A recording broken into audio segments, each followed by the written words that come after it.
¿Qué tal? Buenas noches. A esta hora del día los hermanos de los Javieres están reunidos en Cabildo Extraordinario para decidir si la corporación del Martes Santo se traslada definitivamente a la iglesia de los jesuitas. Y en caso de aprobarse, que todo parece indicar que así será, este será el último Martes Santo que la Hermandad de los Javieres salga desde la iglesia de Omnium Sanctorum, con la idea de trasladarse definitivamente al templo de la calle Jesús del Gran Poder en octubre de 2025. Cambiando de tema, la primavera trajo los palcos a la plaza de San Francisco, mientras que la Virgen del Rosario de Montesión, Madre de Dios de La Palma, y la Virgen de los Dolores y Misericordia de la Hermandad de Jesús Despojado ya están entronizadas en sus respectivos pasos de palio, y además el buen y el mal ladrón ya conversan con el Cristo de la Salud de la Hermandad de la Carretería, cuyo misterio ya está en la capilla. Por otra parte, en Triana y en la Macarena se celebran los Septenarios a las Esperanzas,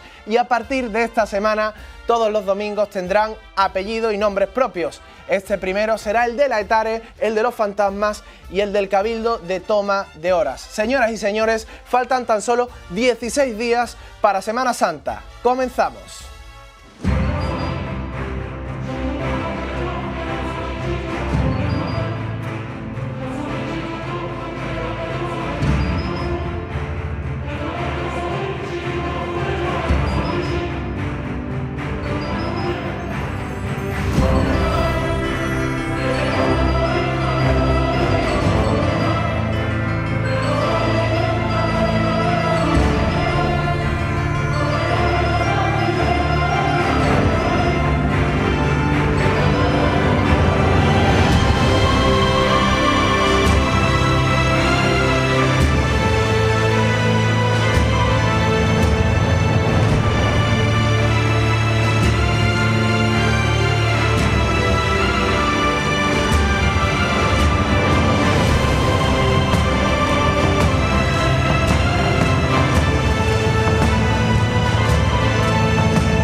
Hace justamente un año, el 26 de marzo de 2024, a esta misma hora, San Benito estaba en la Cuesta del Rosario, la Hermandad del Dulce Nombre salía de la catedral, San Esteban estaba en la Plaza de la Campana, el Cerro regresaba ya a su barrio y, desgraciadamente, las tres hermandades de negro anunciaban que no realizarían estación de penitencia. Eso fue hace un año, el 26 de marzo de 2024. Hoy, 26 de marzo de 2025, estamos aquí en el cielo de 101 para despedir el mes de marzo por todo lo alto con el final de la segunda temporada de la serie de escultura. Hoy comenzamos aquí un programa monográfico sobre dos de los grandes escultores del siglo XX, como es el caso de Antonio Illanes y de Ortega Bru. Esta temporada, este año, hemos apostado por hablar y analizar la obra de Ruiz Gijón para la Semana Santa, también darle su espacio a tantísimos escultores que solo dejaron una obra para la Semana Santa. Hemos introducido como novedad el análisis de imágenes anónimas, tratamos la semana pasada la obra de Sebastián Santos y hoy concluimos el siglo XX con Illanes y Ortega Bru. Evidentemente, el año que viene tendremos una tercera temporada para seguir hablando de escultura y de muchos imagineros que aún no hemos analizado en esta mesa. Presento en primer lugar a Andrés Luque Teruel. ¿Qué tal? Muy buenas noches. ¿Qué programa nos espera hoy? Buenas noches, Curro. Un programa muy bonito de dos grandes escultores que, bueno, podemos considerar la antítesis el uno del otro. La definición de las formas con Antonio Illanes y la ruptura de las formas y la expresión con Luis Ortega Bru. Se me hace raro, no se me hace raro, digo, mejor dicho, se me hace raro no saludar a Jesús Romanov en primer lugar y saludarte a ti en primer lugar. ¿Dónde estará Jesús Romanov hoy? Porque aquí no está, ¿eh? A mí también se me hace muy raro porque a Jesús lo echamos mucho de menos. Jesús, aparte de un caballero, es un tío entrañable, lo echamos mucho de menos, Sí. y un gran historiador del arte. Hombre, es que al inicio del programa yo me pongo muy recto, muy serio, tal y cual. Y claro, cuando ya saludo a Jesús es como si yo me relajo. Digo, ya ha pasado el inicio y ya le doy paso. Que por cierto, que a mi derecha tengo a la sonrisa de Dimplan, que ahora saludaré. Lo quiero dejar para el final, para que sepan ustedes la importancia que tiene. Pero quiero primero saludar al resto de la mesa. José María Escudero, ¿qué tal? ¿Cómo estás? Hola, buenas noches. Pues estupendamente, encantado de estar aquí. Voy a hablar de un artista que me gusta mucho, que es Antonio Illanes, al que conocí en persona. ¿Conociste a Illanes? A Illanes, a su mujer, a su hijo y a su nieta. A todos los he conocido. Qué bueno. Te vamos a llamar ya, vas a pasar de ser Lidia de Lozano a ser el hombre eterno. Pues no, Porque hombre, no. Has vivido casi todo. Has conocido a casi todos, has vivido casi todas las etapas de la reciente Semana Santa. Yo, como siempre, me ha gustado mucho el arte y la El escultura. eterno. He estado en muchos talleres, de niño, en muchos talleres de escultores. De Bujiza estaba yo otro día allí metido. Qué bueno, qué bueno.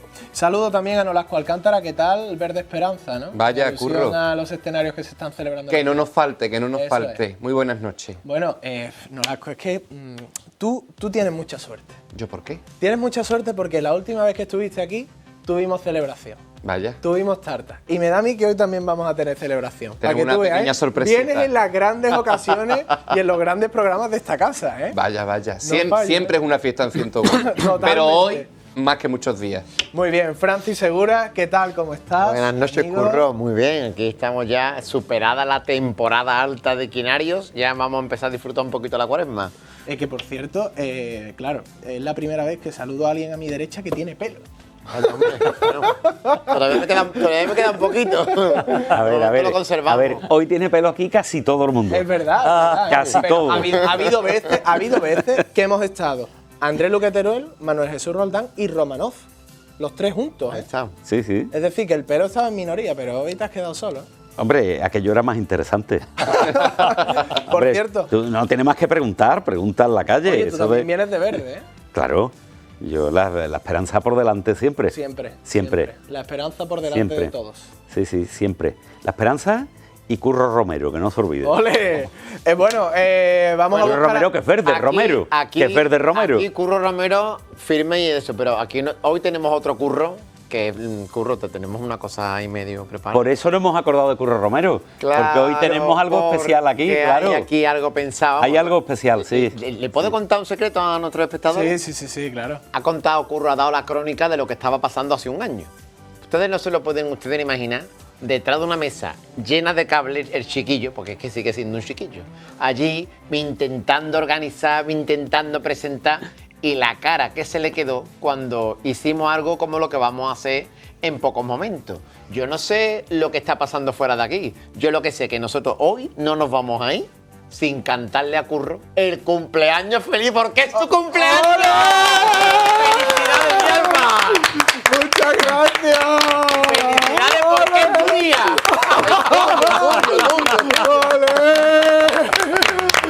¡Bravo!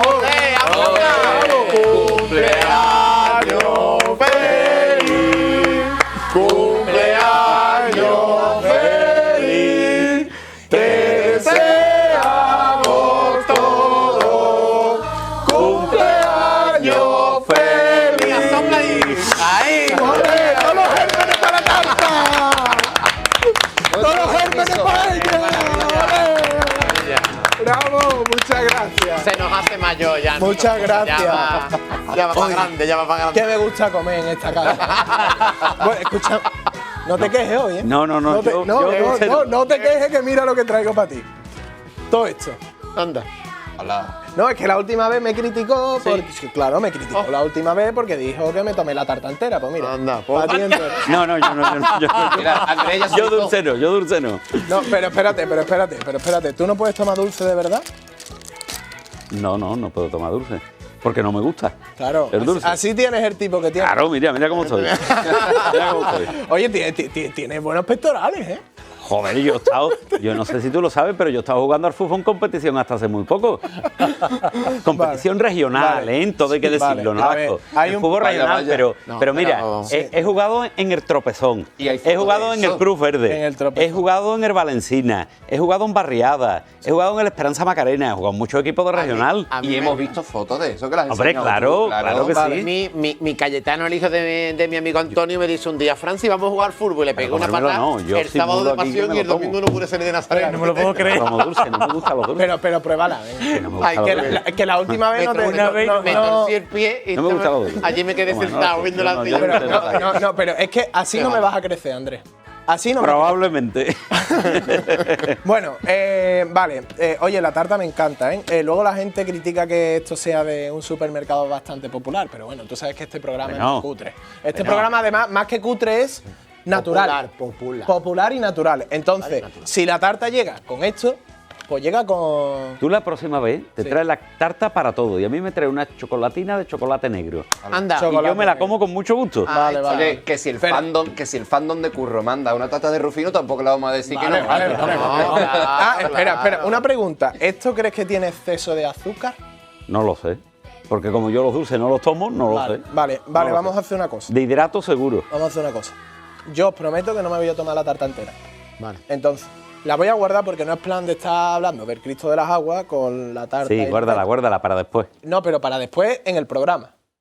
Es decir, Ustedes esto no lo veréis. vamos a tomar en directo. Ustedes veréis, os la veis como ustedes. Vale, vale. ¿A ti te gusta, Escudero? Sí, a mí me gusta. Es de Kinder, está muy buena. Sí, sí me gustan. ¿Y tú? Yo, un cachito, que no se preocupen ustedes, que no se preocupen que yo, si de esto no me voy a poner mano, no me voy a morir, un cachito nada más, curro. Pero tú eras... tú tenías- Intolerante a las eso, cosas. Eso. Así Sí, que yo tiene- también. Tiene que traer más variedades, tiene que traer Vale. a Andrés tiene que traer la chocolatina, a mí sin lactosa. Pero las chocolatinas, no derivados del No, chocolate. no, no, no. Vale, Eso es estropear A chocolate. Pues José nada. María, una torrija. Y a Nolasco, que es de su pueblo, una magdalena de Riaño. Vaya. Así que Vaya. una variedad, una Al variedad. final nada más que todo como Bueno, yemas de saldeado, pues, azúcar y huevo, ya está. Correcto. Eso sí puedo yo. Ay, ay, ay. Gracias, muchas gracias, Andrés. Muchísimas gracias. Me iba a quedar yo sin comer Ay, mi ay, programa. ay, mira. Ahí está. Muy buena, ¿eh? El director del programa engulle con fruición una tarta dedicada en el día de su aniversario natalicio, ofrecida por los compañeros de su redacción. Qué bien te sale la voz del nodo. Estaba pensando muy bien. Es todo, es todo. No, las que me Que ahora estamos de conocen saben. Los que me conocen saben que yo, Gracias. dentro de mí, vive un Vale. relato del nodo. Nada, yo daros las gracias a todos y quiero contaros una casualidad y es que haciendo memoria, los 3 últimos cumpleaños que he celebrado han sido trabajando y en esta casa. El primero fue en este plató, que 101 hizo su primera retransmisión, era la retransmisión del pregón y era la primera retransmisión de 101 y mía. Entonces imaginaros el regalo de estrenarnos con el pregón y mi primera retransmisión. El año pasado fue Martes Santo, que fue el mejor día de mi vida. Yo le tengo mucha devoción al Señor de la Victoria y fíjate la casualidad de que volviera un Martes Santo a su templo. También tuvimos la fortuna de que muchas hermandades pudieron salir, que hubo un cielo azul.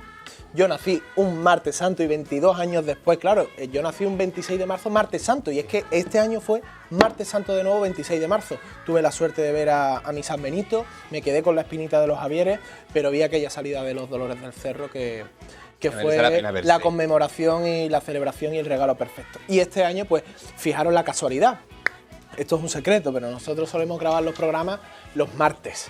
Ayer martes era 25 de marzo. Este programa se ha tenido que grabar ahora porque por problemas de agenda no lo pudimos grabar ayer. Y cómo ha querido el destino que celebre mi cumpleaños con vosotros, con nuestro programa y siendo tan feliz. Así que muchas gracias porque aquí saludo a unos amigos, a unos familiares y este aplauso quiero que vaya por vosotros, por todo lo que nos alegráis en la vida, en las cofradías y en 101. Un aplauso para vosotros. Muchas gracias. Por cierto, me falta alguien por felicitarme. Sí. Vaya. Jesús, ¿estás por ahí, Romanov? A Lo sabía. Ojo, Ahora esto se ha ojo, cortado. Jesús, ¿me escucha? No está. No tenemos a Jesús Romanov. Jesús Romanov es que está, ¿dónde está? ¿Está en Francia? Está en Francia. Francia. Está en Sí. Francia. No sé si hoy iba a Brujas. La bruja gigante, creo Sonaba que. algo de Gigante. Bélgica hoy, sí. Pero no sé si era hoy, es mañana o es cuando se desplaza. En un viaje muy bonito, claro, evidentemente. Viaje Precioso. espectacular. Pues sí. Bueno, pues yo qué sé. Un viaje de trabajo, ¿eh? Todo hay que decirlo. sí. De trabajo donde va con una gran responsabilidad. Yo no sé si se ha quedado sin batería, pero es verdad que estaba esperando para saludarnos desde allí. En cualquier momento, si vuelve a conectarse, pues le damos paso. Es una pena. Pero bueno, Pura pena. Sí, puede porque ser. yo creo que la audiencia quería saludar a Romanov. Bueno, la noticia y la actualidad reciente está en la calle Feria, porque los hermanos de los Javieres están decidiendo en Cabildo si se van a la iglesia de los jesuitas definitivamente. ¿Qué opináis de este hecho? Y sobre todo, yo creo que de una evolución brutal para esta hermandad, para esta feligresía y evidentemente para los Javieres y sus hermanos, ¿no? Francis, que tú también eres hermano como yo de esta hermandad. A mí me toca como parte afectada, ¿no? Yo creo que la hermandad tiene que considerar este cambio, tiene que dar pasos. Hace 20 años que la hermandad celebró el cincuentenario, estábamos todavía en un momento de evolución urgente, que yo creo que se empezaron a dar ahí importantes pasos en lo patrimonial, en lo institucional, y seguimos caminando por esa huella, ¿no? Por la huella que marcaron personas de la talla de Pepe Márquez y Jesús Gutiérrez, que ya no están, Maruja, que sigue estando ahí al pie del cañón acompañando a su hermandad, y todas las personas que han hecho posible que los Javieres estén donde estén. Que los Javieres estén donde estén ahora, pues es una respuesta, una consecuencia temporal, que yo tenía muy claro que eso debería ser algo que terminara en el tiempo. La hermandad no podía estar, digamos, deslocalizada en un barrio que no es el suyo, ni en una estética, en una espiritualidad que no era la suya, ¿no? Y bueno, a ver qué pasa, ¿no? Yo la verdad que estoy un poquito intrigado de lo que va a suceder en la votación. Esperemos que todo salga bien, aunque parece ser que la cosa está un poquito movida. No sé si lo habéis visto, Los que han carteles. aparecido los carteles. Yo con respecto a esto, no sé. una opinión muy rápida. Últimamente aquí se critica mucho y se tacha de ultras a los seguidores de las bandas y a los costaleros, con todo el respeto. En las hermandades hay tela de ultras, ¿eh? De muchos aspectos y de muchos Es decir, campos. hemos visto pintadas en fachadas de capilla, bloqueo de cerraduras, estampitas de otra virgen para fastidiar en domicilios particulares de miembros de junta de la otra hermandad, y ahora carteles, ¿no? Intolerancia a la opinión distinta. Entonces, aquí parece que solo molestan y solo les falta formación a los seguidores de las bandas y de los costales, pero en las hermandades hay tela, ¿eh? Hay El tela. cartelito en cuestión está hasta gracioso en el sentido de que utiliza una terminología muy antigua, que es el hermano mayor se quiere llevar a la hermandad. Eso suena como siglo XVIII, Sí, ¿verdad? sí, Una sí, cosa... En los 50, los 60, ¿verdad? Yo a mí me remonto hasta el siglo XVIII. El hermano mayor se quiere llevar a la hermandad. A ver, Es una disparate dejadme total. hacer una pequeña reflexión general. Mira, la Hermandad de los Javieres estaba en el templo de la calle Jesús del Gran Poder, no estaba bien ubicada, estaba de un modo precario. Bastante. Igualmente estaba en un barrio que no le respondía, porque un barrio, una zona donde tiene ni más ni menos que la hermandad más próxima a la Soledad de San Lorenzo, Y al Señor. que es la hermandad del barrio San Lorenzo, y al Señor, que es el Señor no del barrio, sino de Sevilla. Entonces, aquello realmente no había arraigado. Decidieron irse a Unión Santorum, buscando más popularidad, más gente. Hasta cierto punto ha crecido un poquito en la calle Feria, pero no ha arraigado. No ha arraigado. No va con el espíritu más, digámoslo así, más festivo, más alegre entre el Rosario y la Macarena. Es una hermandad que no ha acabado de cuajar y de crecer allí. Entonces, están mejor ubicados de lo que estuvieron en su día en la calle Jesús del Gran Poder, pero ellos no se sienten en su casa, vamos a decirlo así, o en su barrio al menos. Entonces, quizás sea el momento de tomar una decisión de este tipo. Lo que sí está claro son dos cosas. Una, vuelven a un barrio que está más despoblado que antes. Incluso los jesuitas no están. Un barrio que sigue volcado con la Soledad y volcado con el Gran Poder, además de tener hermandades tan importantes como el Dulce Nombre o la Veracruz, o un poquito más allá ya las de la iglesia San Vicente. Pero también es verdad que viene una hermandad más hecha y que quizás aquí pueda ahora tener el efecto contrario y crecer más aquí que donde estaba. Pero sobre todo, lo que no hay que olvidar es que es una oportunidad de oro para hacerse con un templo de primerísimo nivel. Hombre. Y eso sí que no se puede pasar por alto. Evidentemente yo no soy hermano y no tengo ni voz, ni voto, ni nada, pero hombre, como sevillano, pues veo que no es lo mismo estar establecido en un edificio de la importancia del antiguo convento, era de San Francisco de Paula, ¿no? De los mínimos, que no es lo mismo que a estar en una capilla bautismal de una torre del siglo XV. No es lo mismo. Independientemente, Andrés, también de reivindicar su propio patrimonio espiritual, porque al final Claro. hay con muchas hermandades en Sevilla, como por ejemplo Montesión, que tú la mencionabas, que nacen al amparo de una determinada espiritualidad religiosa. Sí. En el caso de Montesión, los dominicos; en el caso de los Javieres, pues el espíritu ignaciano, jesuítico, que por eso se llama los Javieres, porque Vuelve a su origen. a su congregación en torno a San Francisco Javier, que es una gran devoción también, Claro. y que tuvo un momento de esplendor muy grande en este templo. Y ojo, Sí. atentos. La Casa Hermandad de los Javieres no va a ser la actual. La actual Casa Hermandad de los Javieres se va a poner en alquiler si esto va para adelante, porque la gente no sabe que dentro de este templo están las instalaciones de la Pastoral Juvenil, que son más de 100 metros cuadrados, que han sido recientemente restaurados, y toda la vida de hermandad se va a trasladar al propio templo, Lo cual está muy bien también. que es algo que la gente desconocía. Y además eso va a hacer que puedan alquilar la Casa Hermandad y tengan un rédito económico. Ojalá que... Y después está la otra capilla. Eso es lo que La yo de los, quiero preguntar. la de los Luises ¿La o Luises? otra. Sí. Esa es. ¿Qué va, a los Luises o al templo de No, San va al Francisco? templo. Es más, creo que el va al templo. crucificado es quien va a presidir el templo, ¿no? Puede ser, ¿no? Eso es lo que La idea que tenía. creo que hay por ahí Hombre, pensado. hombre, es que, A ver, eso no es que sabía. pasar de una capilla con rejas a que una imagen cristífera al titular presida un templo es que... A ver, vamos a ordenar las ideas. Lo de la capilla con rejas es bellísimo.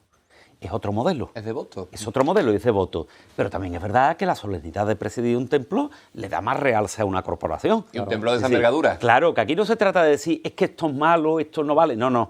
Los Javieres está muy dignamente y está en un sitio que tiene sabor, mucho sabor. Ahora bien, presidir un templo son palabras mayores y un templo de esa envergadura. Estamos hablando de una iglesia barroca, ¿eh? Importante y de dimensiones. Hombre, yo creo que todas las hermandades cuando se asientan en un templo propio, que sea una sesión temporal, reviven. De una manera Sí. u otra, reviven. Sí. Le viene muy bien a la hermandad. Y después una simbiosis que todos tenemos que agradecer, porque son templos que de otra manera podrían tener un destino un poco aciago y con una hermandad dentro nunca lo van a tener. Siempre van a estar cuidados y las hermandades siempre cuidan muy bien de los templos. José María, eso es importantísimo.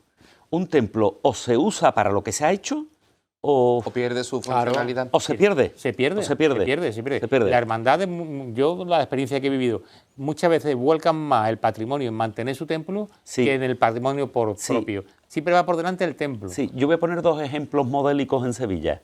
Uno es la Hermandad de la Sagrada Cena, que llegó con pocos medios a un templo que necesitaba mucha Muchos intervención, muchos medios, y poco a poco han ido saliendo adelante. Y la otra, sin lugar a dudas, es la hermandad valiente, capaz de abrir la iglesia Santa Marina, que fue la resurrección. Totalmente. Nolasco y Francis, que tenemos que hablar ya de... Nada, yo lanzo el órdago que ahí hay una sevillanísima devoción que es el Padre Tarín. Por fin los devotos del Padre Tarín podrán acceder a un templo que ha estado cerrado la mayoría del tiempo desde que se fue la comunidad de los jesuitas. Así que para los Javieres. Toma ya, segura. Un momento de oro para aprovechar ese espacio, para convertir la iglesia en un referente y como decíamos muchas veces, y creo que por ahí hay unas palabrillas que hemos echado en ciertos artículos, convertir los Luises también en un centro de referencia. Yo Sí, escudero. voto una voz que clava en el desierto solitaria. Espero que no pase, como están diciendo, que se van a llevar los jesuitas a la Gran Madre de Duque Cornejo, se la van a llevar de la iglesia. Eso iba a decir yo ahora. Espero que no, porque es una de las obras maestras de Duque Cornejo y sería una pena que no la pudiéramos disfrutar los sevillanos y De eso rezarle. iba a hablar yo ahora, porque la Gran Madre indudablemente es de los jesuitas. Si se la quieren llevar, pues se la No, llevarán. digo, yo no estoy diciendo Suya que es. no estén en su derecho, Claro. digo que ojalá que no. Pero la verdad es que la Gran Madre no entra en cualquier sitio, al menos con el Monumental. decoro que está allí y que está en un sitio Preferente. preferente y magnífico. Y es recuperar también a la Gran Madre de Sevilla, ¿no? Pues también, porque con Claro. la hermandad allí, el templo tendrá mucha más vida del que ha tenido hasta ahora. Claro. Y mucha gente la redescubrirá. Porque Efectivamente. es una gran imagen, ¿eh? Efectivamente. Bien. Sin contar el reservado que supone la capilla de los Luises, donde podría haber algún tipo de actividad, no sé de cuál, podría funcionar incluso de sagrario, podría, en fin, que Hay muchas tiene posibilidades. muchas posibilidades. Tenemos que avanzar varias cuestiones.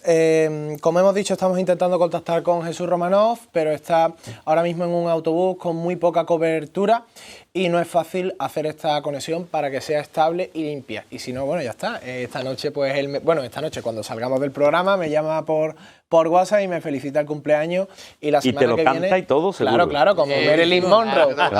Él es mi Marilyn Monroe, Jesús Romanov. Es mi musa. Ah, tenemos a Jesús. Venga.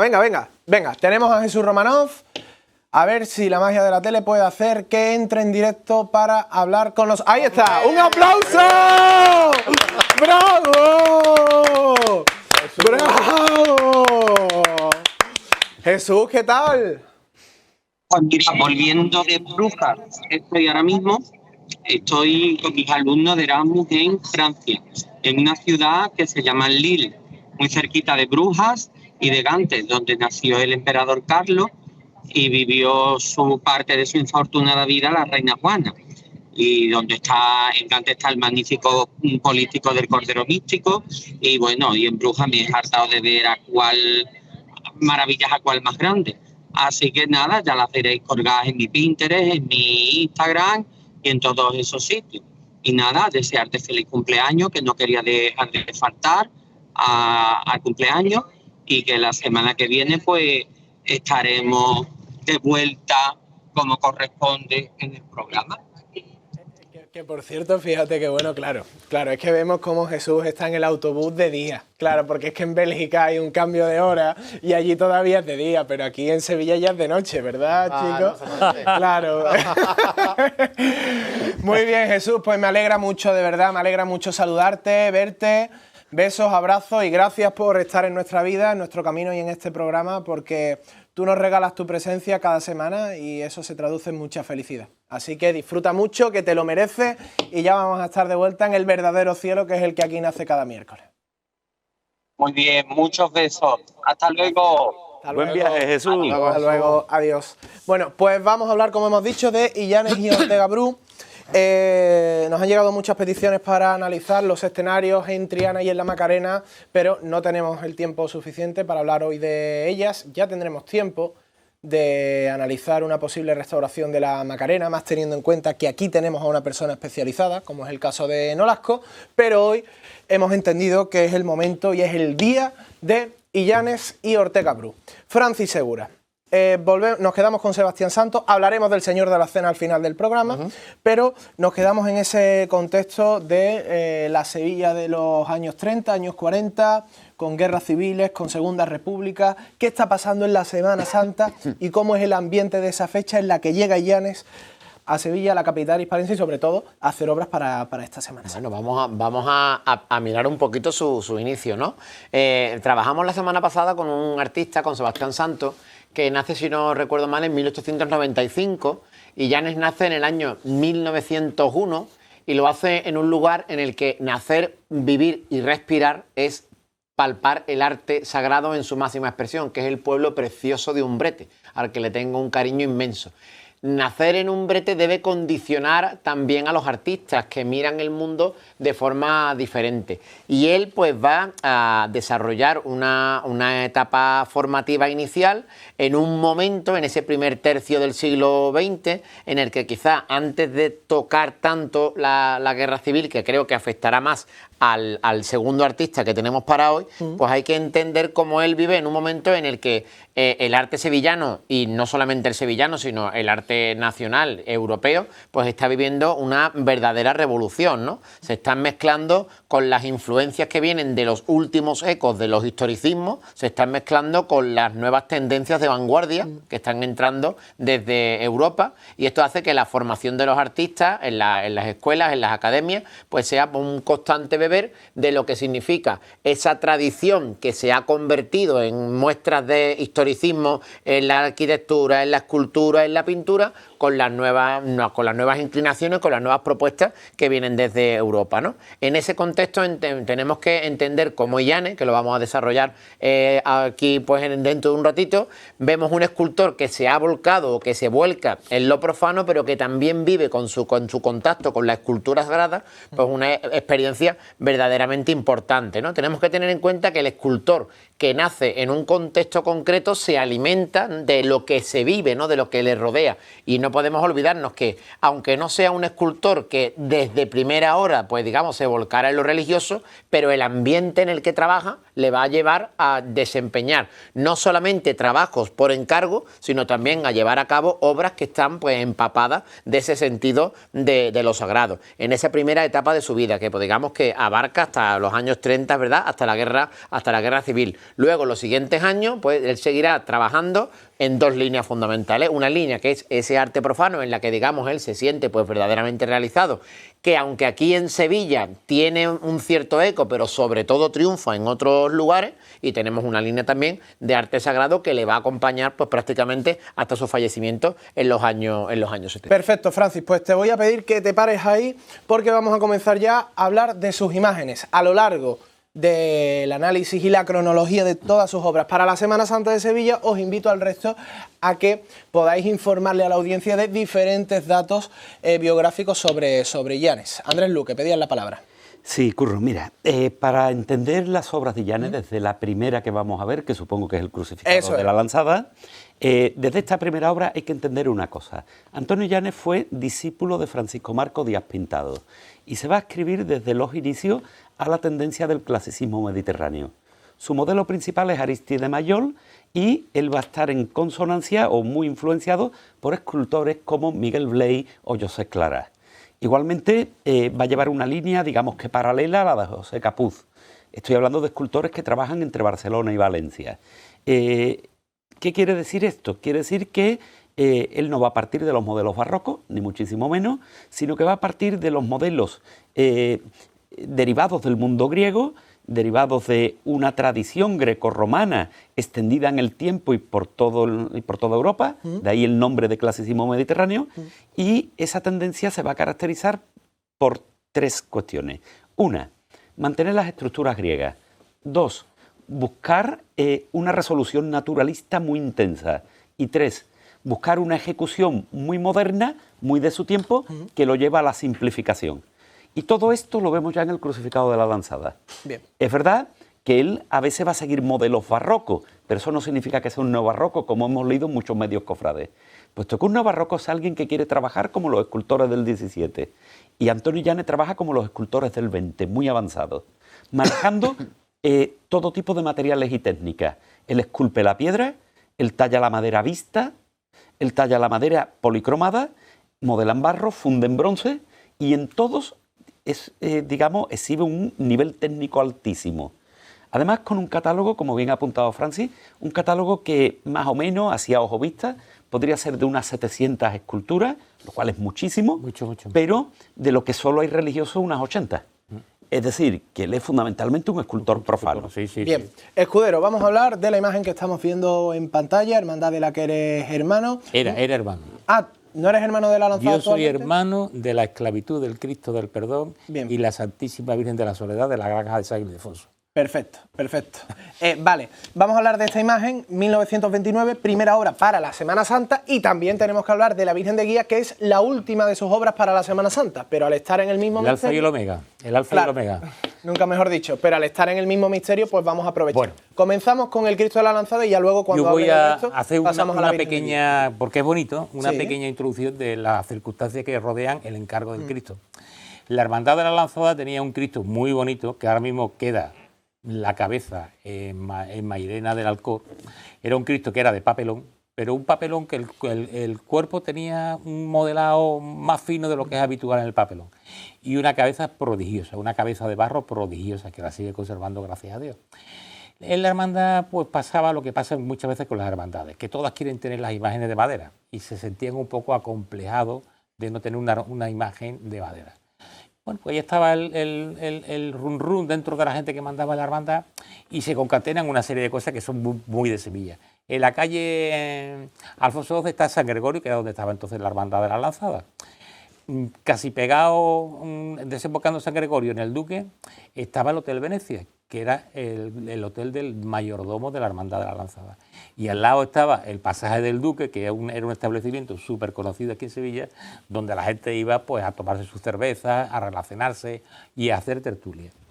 Estando un día los hermanos de la Lanzada, el hermano mayor, Andrés Gautier, Vázquez, que era el mayordomo, y otro, hablando del tema de que querían cambiar el Cristo. En la mesa de al lado hay un tipo que se llamaba entonces en Sevilla el Capitán Centella, que ni era capitán ni era nada, pero era un individuo bohemio con mucho dinero que, digamos, hacía de mecena de artistas incipientes, ¿no?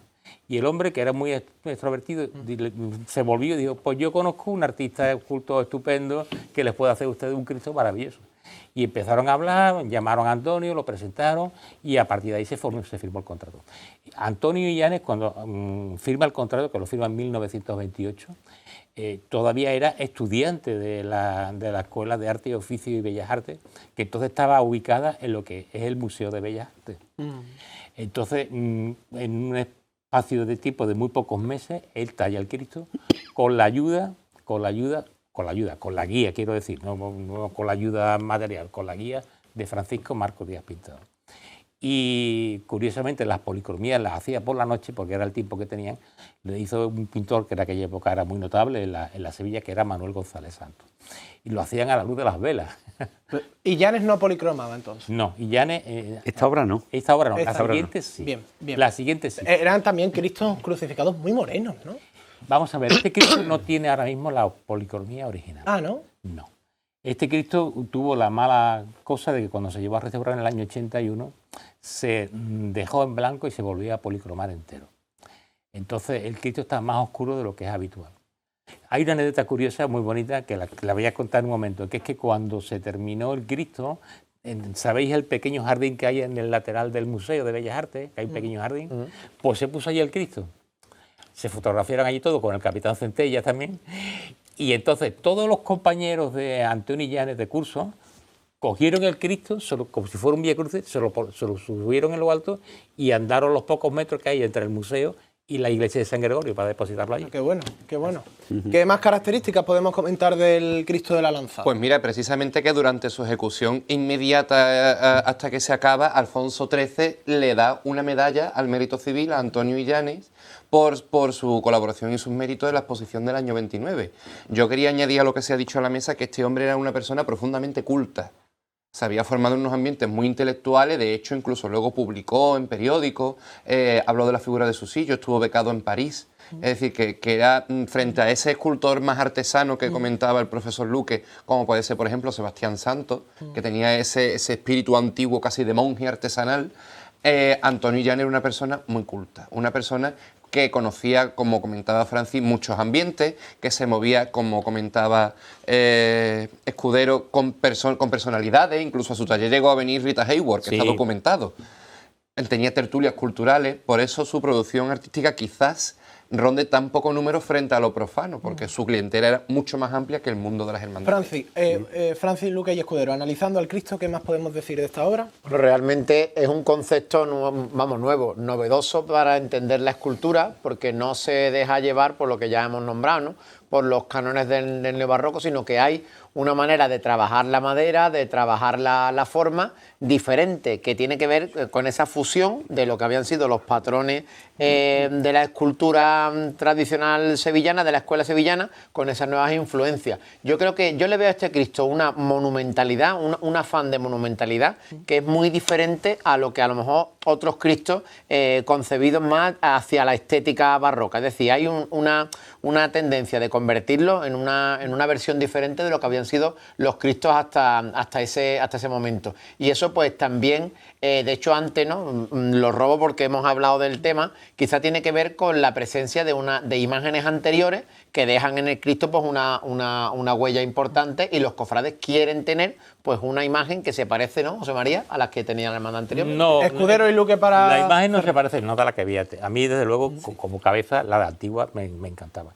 Y tengo que decir, porque he sido testigo de lo que me dijeron hermanos muy antiguos que yo llegué a conocer, que mucha gente echó de menos al Cristo antiguo. Las cosas como son. Pues tenía su devoción y el Cristo era muy bonito. El que tenga la oportunidad, que vaya a Mairena del Alcor y lo vea. Que busque fotos, porque el de ahora es de Duarte. Pero la cabeza sigue conservando el antiguo. Sí. A ver, la cabeza de barro... La anatomía de ahora es totalmente distinta. Sí, que busquen fotos que lo verán que era una preciosidad. No, sí, una preciosidad. A ver, ahora, la José cabeza María. sigue siendo la misma. La cabeza sigue siendo la misma. José María, ese busto que tú dices es un buen busto. Es un buen busto, ¿eh? Pero permitidme que remonte un poquito para que veamos de dónde creo yo que puede venir Illanes. Fijaros, ese Cristo salió desde el siglo XVIII durante un tiempo, pero cuando la hermandad estuvo en el Santo Ángel, antes de lo que tú has comentado, durante cerca de 80 años creo que fueron, lo digo así sin hacer un cálculo exacto, estuvo saliendo como titular el crucificado de los desamparados de Juan Martínez Montañés. Esa imagen, los carmelitas habían salido fuera, se nombró un párroco, el párroco lo cedió a la lanzada, después volvieron los carmelitas, y los carmelitas siguieron dejando al Cristo en la hermandad, pero cuando la hermandad decidió irse, los carmelitas reclamaron su imagen y se la quedaron. Entonces, la hermandad de la lanzada volvió a sacar en procesión el Cristo que hablamos de Mairena, que es el titular más antiguo que conocemos de la lanzada. Pero yo creo que Antonio Illanes va a partir de ese Cristo de los desamparados de Martínez Montañés, eso sí, como referente iconográfico.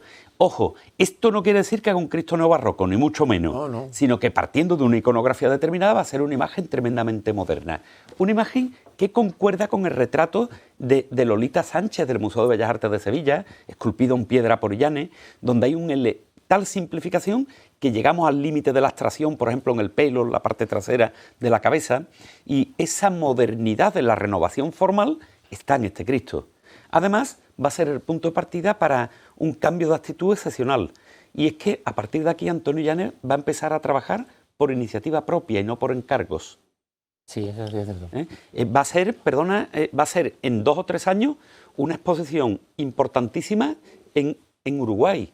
Y va a ser otra en Nueva York, donde va a vender toda la obra. Todo, lo que hizo en este todo vendido en Nueva York. Ahí estamos viendo a la Virgen de Guía, que fue una de sus últimas obras, si no la última, para la Semana Santa de Sevilla, ¿no, Francis Segura? Claro, es una ¿Qué imagen- pasa con esta A Virgen ver. y esta Dolorosa?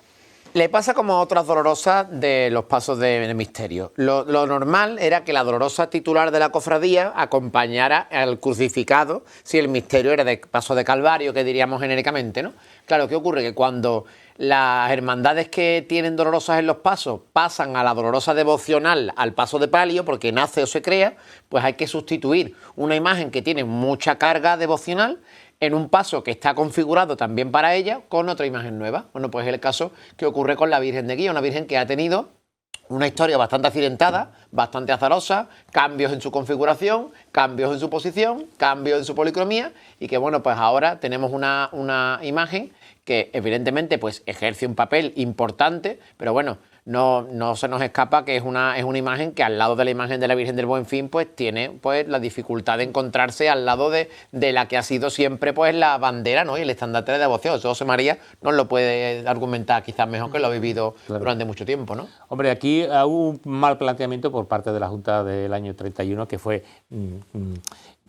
dejar a la Virgen del Buen Fin, que era la titular de la hermandad histórica, la Virgen preciosa de Juan de Astorga, dejarla en el paso de misterio tan grande y poner a esta Virgen nueva, que no es esta, que era otra que había antes, que hizo Illanes en el año 31, preciosa, súper dolorosa, ponerla en el paso de palio. Eso en la hermandad no gustó. Y entonces, pues al final tuvo que volver al paso de Cristo esta, la Virgen del Buen Fin fue al palio, y Illanes le metió una cuña aquí para que fuera mirando hacia arriba, aquello no funcionó. Y por circunstancias económicas, etc., se suprimió el paso. Y después ya cuando se va a sacar el nuevo paso, en el año 73, el nuevo paso de palio, pues se hacen pruebas con la Virgen antigua, que la conservaba la hermandad, y no funcionaba porque era feo, con la cuña está metida en el cuello y tal. Y entonces se decide que Antonio Illanes haga una nueva imagen. ¿Qué pasó con la imagen aquella? Y lo sé porque yo estuve en la bendición de la imagen y estuve en toda la historia. Yo era un niño. ¿En la bendición de esta imagen? Sí. Bien. ¿Pero por qué no termina de funcionar? No termina de funcionar porque la imagen no era buena. Vamos a decirlo ya. La imagen no era buena. Esta imagen toca ya en el periodo de decadencia artística de Antonio Illanes, que empieza más o menos sobre el año 66, 67, cuando vuelve definitivamente de Madrid. Y esta es la imagen que hace un Antonio Illanes ya anciano, con no toda la facultad artística que había tenido en sus momentos de esplendor. Realmente era una imagen que cuando tú la veías parecía que era una imagen de gloria, porque se estaba sonriendo. Entonces aquello causó un impacto malo. Las manos, por cierto, además causaron también mucho revuelo porque no estaban bien acabadas. Las pestañas eran pestañas que llevaba puestas cosméticas. Estos son pequeños detalles pero que cuando los pones todo allí, el efecto que causó la hermandad fue muy malo. Bien, muy malo. Y entonces, de hecho, se llevó la imagen al taller de Illanes para que le hicieran las nuevas manos. Esta imagen ha pasado por varias manos intentando siempre que adquiriera un tono de dolor que no tenía la imagen primitiva. Porque parecía una imagen de gloria, parecía que se estaba riendo, era una imagen para estar al lado de un Cristo resucitado, porque es que es la verdad. Y bueno, ha pasado por Rivero Carrera, ha pasado por Miñarro, por Rivero Carrera 2 veces, porque hay 2 versiones de la Virgen con Rivero Carrera. Y al final, pues, de Antonio Illanes, yo puedo decir con toda la seguridad del mundo que lo único que queda en esta Virgen es el labio superior. El labio superior es lo único que queda de Antonio Illanes en esta Virgen. Todo lo demás han sido remodelaciones sobre remodelaciones.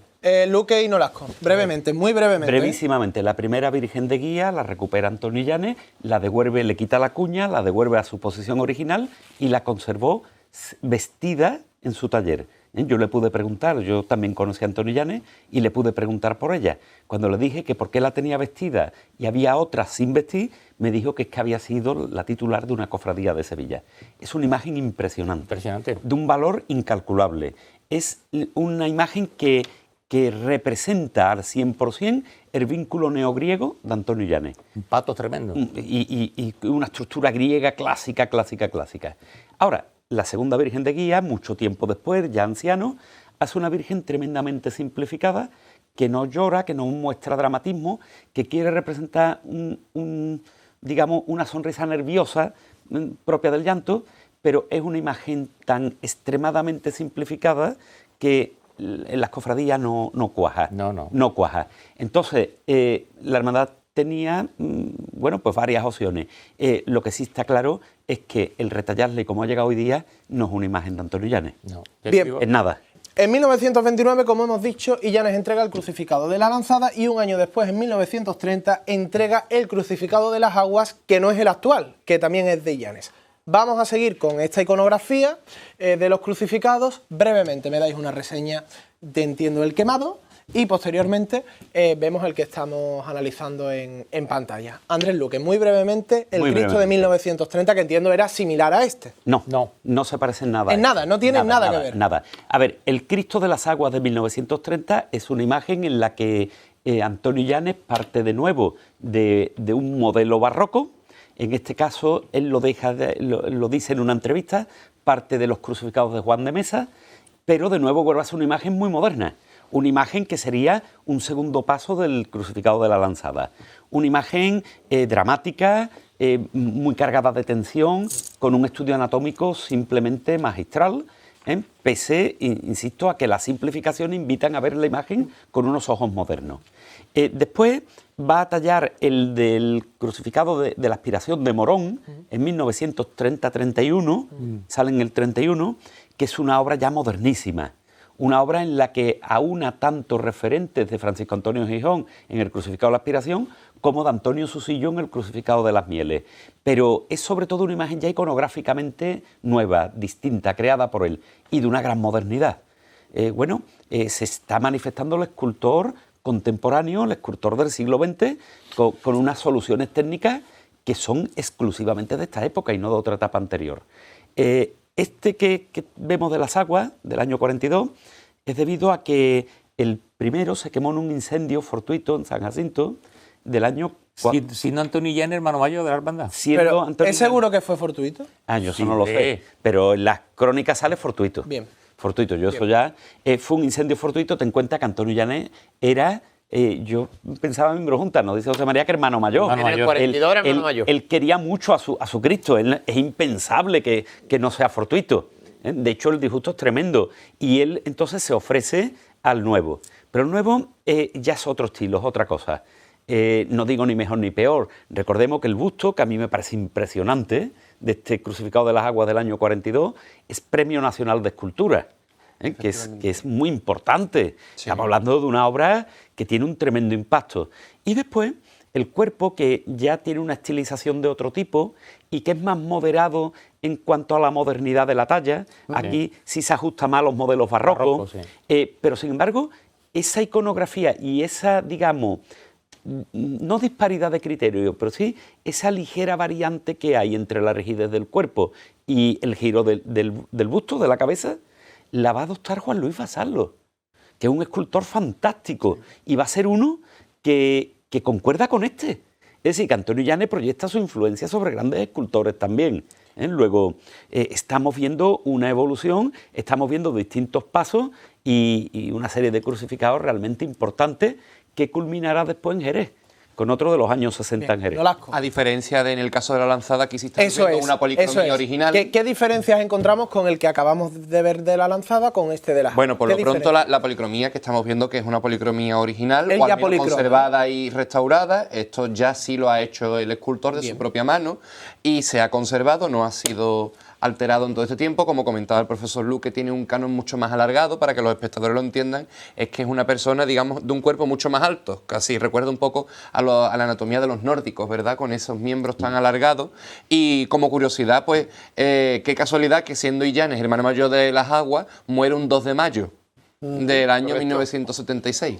Es verdad, es verdad. Francis A Segura... mí me llama mucho la atención el trabajo del sudario, el trabajo de la policromía del sudario y además el efecto del plegado, la volumetría que tiene el plegado del sudario, que es de los más trabajados en ese aspecto. Francis, en el sudario firma Antonio Llanes y Eso es. pone la fecha. En el de la lanzada, como está en una parte exterior, se lee muy bien. Sí, sí, se lee muy bien. Se lee muy bien. ¿Escudero? Yo este Cristo me impresiona mucho por la monumentalidad que tiene. Me parece que es un paso adelante importante en Antonio Llanes. Más que en el de la lanzada, puede El ser. de la lanzada él lo define como severa, como no me acuerdo muy bien. Sí, me habla de la severidad. La severidad, sí, una cosa correcto. austera, ¿no? Y esto es una cosa monumental, ¿no? Es una cosa un Cristo que impresiona muchísimo. Decir también que el primer Cristo, al anterior, el que se quemó en el año 40, era muy parecido al Cristo de la Lanzada. Yo estuve antes comentando con Andrés que lo mismo, algunos de los yesos del Cristo de la Lanzada lo pudo utilizar para sacarlo de punto y hacer el primer Cristo de las aguas, ¿no? Pero tenía su connotación completamente distinta porque, como muy bien ha dicho Andrés, era mucho más dramático el Cristo del año 30. Y después decir una curiosidad para que veamos cómo trabajaban estos escultores, que estos tres, o sea, los dos, el crucificado de la Lanzada, el de las aguas primero y el de la Expiración de Morón, están hechos un retrato de un modelo vivo, que era de un gitano que trabajaba en la fragua y que trabajaba en sus horas libres como modelo del Museo de Bellas Artes. Y entonces es ese gitano, la anatomía de ese gitano, la que reinterpreta a Llanes en esos tres crucificados. José María, Nolasco y Andrés. Venga. Nada, lo mío es muy rápido. Yo comentaba, sí, coméntalo, que no sin lo he dicho problema. antes, que la cabeza del Señor de las Aguas, el busto que comentaba el profesor Luque, es el modelo que, como comenta Escudero, ese yeso, ese modelado que va a repetir en la serie de sus nazarenos, como el Gran Poder de Montellano, Jesús Nazareno de Alcalá de Guadaira, el Señor de las Penas de San Roque. Es decir, se va a ir repitiendo justo ese modelado concreto, vivo o muerto. sí, yo lo que quería era destacar una vez más la excelencia del crucificado de la Expiración de Morón. Es una obra maestra. Verdad, verdad. Es una obra de un Lo nivel es. superior, que marca lo que es, bueno, pues la proyección de un escultor, que es un escultor con un impacto nacional e internacional importante. Es que, Porque- a verdad, perdona que te interrumpa, Andrés, pero hay que ver el impacto que produce ver el Cristo de la Lanzada o el primero de las aguas y encontrarte después con ese Cristo. Con ese Cristo. Que es totalmente distinto, Sí. ¿no? Como en 2 años evoluciona un artista Sí, de esa manera. es una serie fantástica. Son 5 o 6 Cristos nada más, pero una serie fantástica. 5 crucificados, me refiero. Los primeros, sí, crucificados. Los primeros por su modernidad, a partir de un modelo barroco. El de Morón por la creatividad total. El de las aguas que estamos viendo aquí por ese proceso de estilización y el dramatismo de ese busto, y después el último de Jerez por una monumentalidad que rebasa por completo los conceptos procesionales que nosotros conocemos. A mí me parece un grandísimo escultor. Yo veo ¿Qué más? en el Cristo de Morón, también que estamos hablando, hombre, que está todo también relacionado con el Cristo de las Aguas, como un primer paso hacia ese naturalismo que hemos hablado que tenía el rostro original de la Virgen de Guía, ¿no? Vemos esa expresión completamente fuera de los rigores del dramatismo. En este caso, es verdad que has dicho tú, creo que has sido tú, Nolasco, ¿no? Que ha hablado del Los busto, nazarenos, ¿no? Del sí. busto. Bueno, que ten en cuenta, claro, nos movemos en unos años ahí de horquilla, ¿no? Porque el nazareno de San Roque, que lo vamos a ver, me imagino, es del 39, este del 42, es decir, que ahí podemos decir que es donde él forja la expresividad de un Cristo, y no nos podemos olvidar, por Dios, los cofrades de gloria, del Sagrado Corazón de Jesús Sí, de la iglesia sí. de Nervión. Sí, menciónalo, eso hay que de mencionarlo. 1940. Un saludo a mis amigos de Nervión. Una gran imagen y el Imagen Sagrado maravillosa. Corazón es muy difícil de trabajar. Sí. Y Antonio Llanes hace una de las mejores que conocemos. Luego al menos vamos a intentar mencionarla y ponerla en pantalla para dejar esa reseña de esa obra cumbre. Nolasco, ¿algo más querías decir? Nada, con lo que comentaba Francis, que claro, estamos ya en la imaginería de repoblación. Después de la guerra civil, Correcto. pues la demanda es tan grande que hay que reutilizar modelos y además modelos que se sabe que triunfan, que sirven y que gustan, que es lo que se van cargando. Tenemos a los titulares de la Hermandad de la Paz, a la Virgen de las Tristezas de la Veracruz, al Señor de las Penas de San Roque y al Cirineo. Tenemos evidentemente al Sagrado Corazón de Jesús de Nervión, toda la obra de Ortega Bru, los titulares de San Gonzalo, el Caifás de esa misma hermandad, el Cristo de la Misericordia del Baratillo, el misterio de Santa Marta, el apostolado de la Cena. Nos queda una hora apasionante donde esperamos poder tratar todas estas obras que aún nos quedan por analizar. Quédate en 101 para llegar al cielo.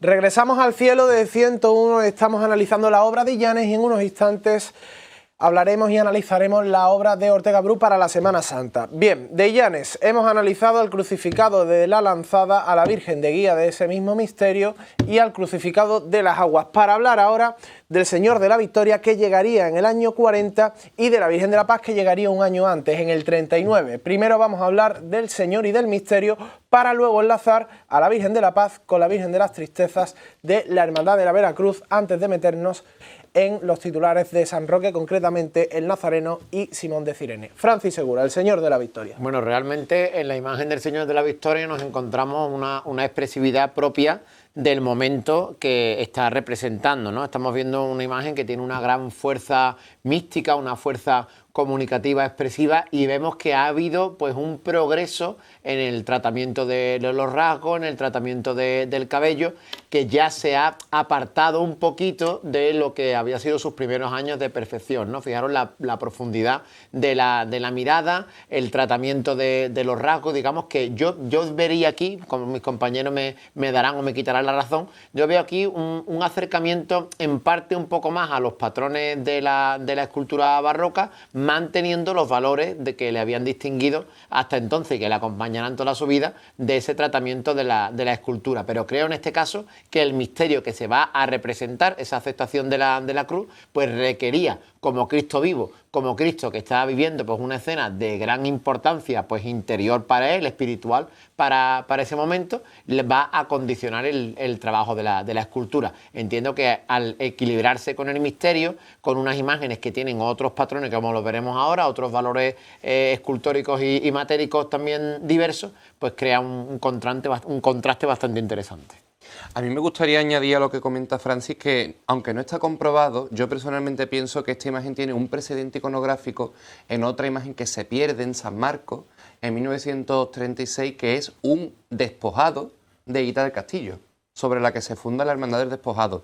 Esta postura tan particular, que también recuerda en parte a la ejecución mucho más tardía de Jesús despojado, tiene esa característica, por otra parte también muy cinematográfica. Hay que recordar también que en este contexto, al igual que cuando se habla de Castillo y de otros escultores del momento, la fotografía artística y el cine también influyen mucho. De ahí esa concepción de ese misterio tan sumamente cinematográfico y tan poco habitual en la plástica barroca de la ciudad, como son esos dos sayones sosteniéndole la cruz en pleno aire. Es una cosa totalmente fuera de un orden, ¿verdad, José María? Sí, la verdad es que es un misterio que tiene bastante efectismo, hecho adrede. Digamos que no se veía tanto efectismo de que se hizo el misterio de la bofetada por Antonio Castillo Lastruzzi, ¿no? Y del Señor ahora llegaremos al misterio. Del Señor yo siempre he pensado que es el trasunto, la evolución del rostro del Cristo de la Aspiración de Morón. Se parece muchísimo al rostro del Cristo de la Aspiración de Morón. La forma de mirar hacia arriba, la tensión dramática, las facciones. Yo creo que es no es que sea el mismo, sino que es una evolución del modelo que hace en el Cristo de la Aspiración de Morón. A mí siempre me ha parecido así. Me parece una gran imagen, me parece que es un más allá en la obra de Antonio Illanes. No obstante, cuando uno lo ve sin la corona de espinas y mira bien en la imagen, pues se ve muy bien que persisten algunos rasgos de las primeras obras, como en la zona de la ceja, de los ojos. Sigue volviendo el escultor a aquel Cristo de la Lanzada del año 28-29. ¿no? Y la mirada es del de Morón. Sí, la mirada. Yo me acuerdo. Para mí, bueno, estamos viendo, entiendo, el busto, ¿no? de la imagen, ¿no? El boceto de El boceto, efectivamente. el boceto. El boceto de la imagen previo, ¿no? Andrés Luque Teruel, yo quería destacar varias características de esta obra, ¿no? Sobre todo la mirada. Sí. La mirada que parece que el señor está vivo, ¿no? La mirada que en la calle se ilumina muchísimo. La expresividad y la fuerza, además de la unción de esta talla, ¿no? Sí, ahora mismo la vamos a comentar. Mira, precisar que Antonio Illanes solo tiene un par de misterios.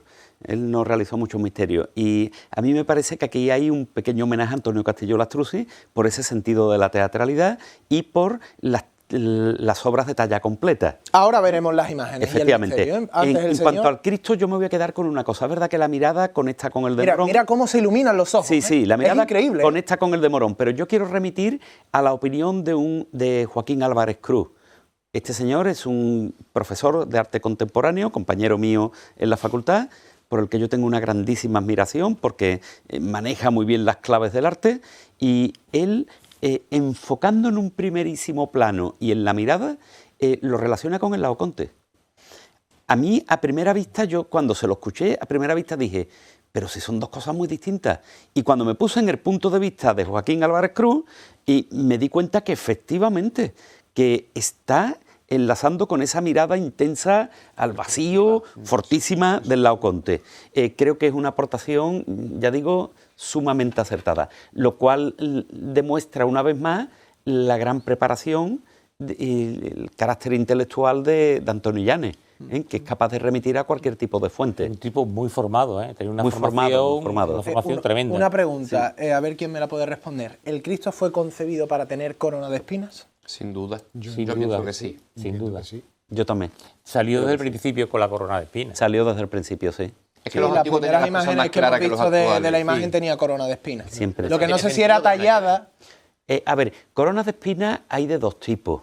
Una es la que llamamos tallada en el bloque craneal, Eso es. que no es que sea maciza con la cabeza, no, eso va a pasar en el siglo XX, por ejemplo Ortega Bru hace algunas así, pero antes no, la que decimos tallada en el bloque craneal es que ensamblan las maderas ajustadas a medida, Claro. y después tallan las ramas.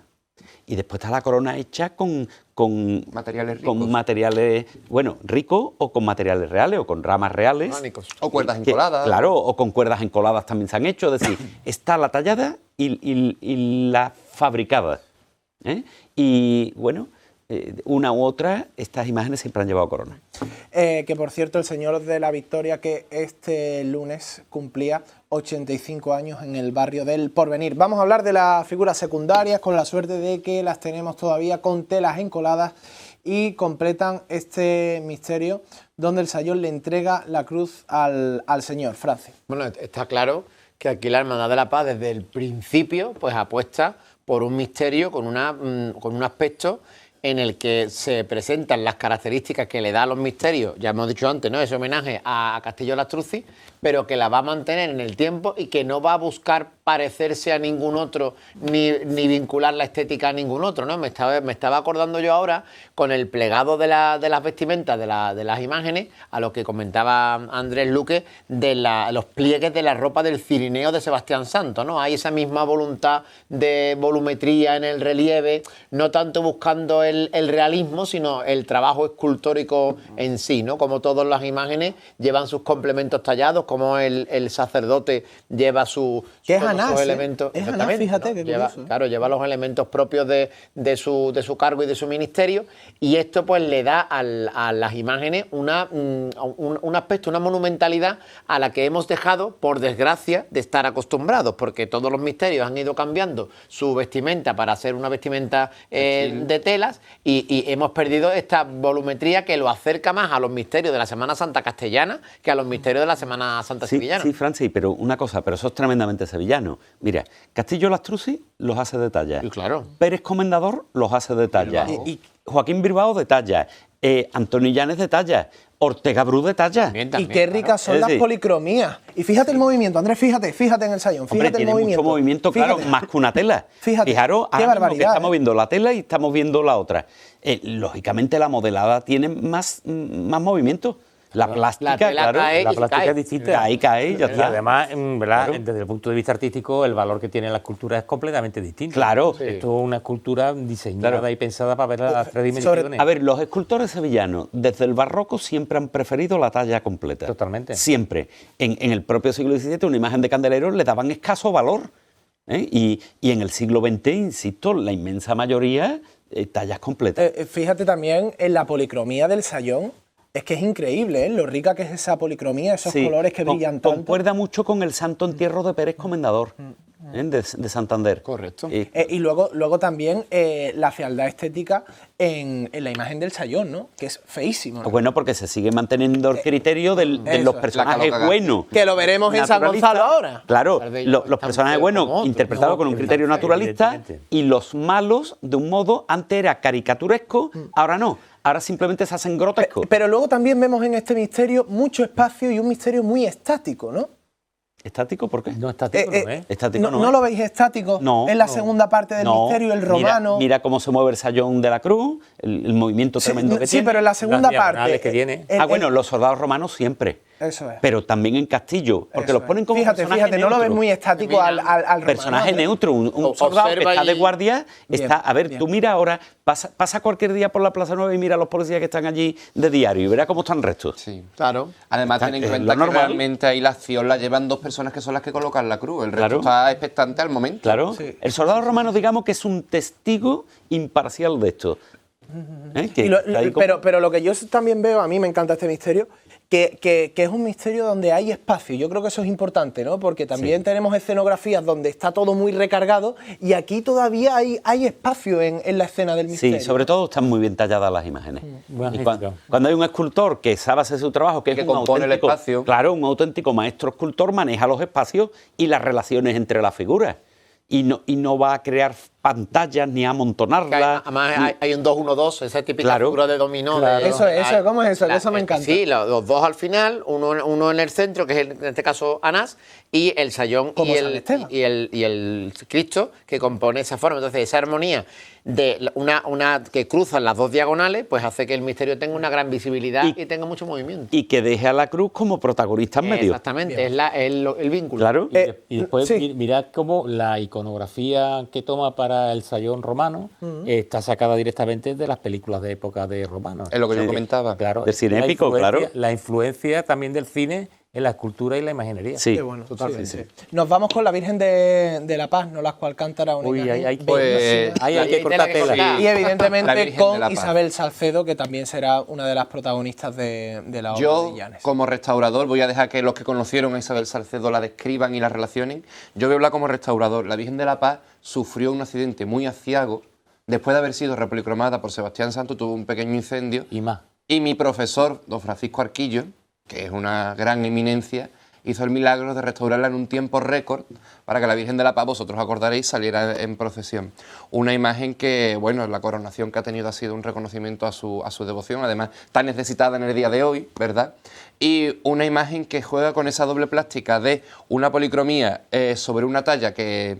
Una policromía posterior sobre una talla que quizás no la asimilaría bien, sin embargo funciona. Fíjate esta imagen histórica. El Nazareno de las Penas y la Virgen de la Paz en el taller de Llanes, ¿eh?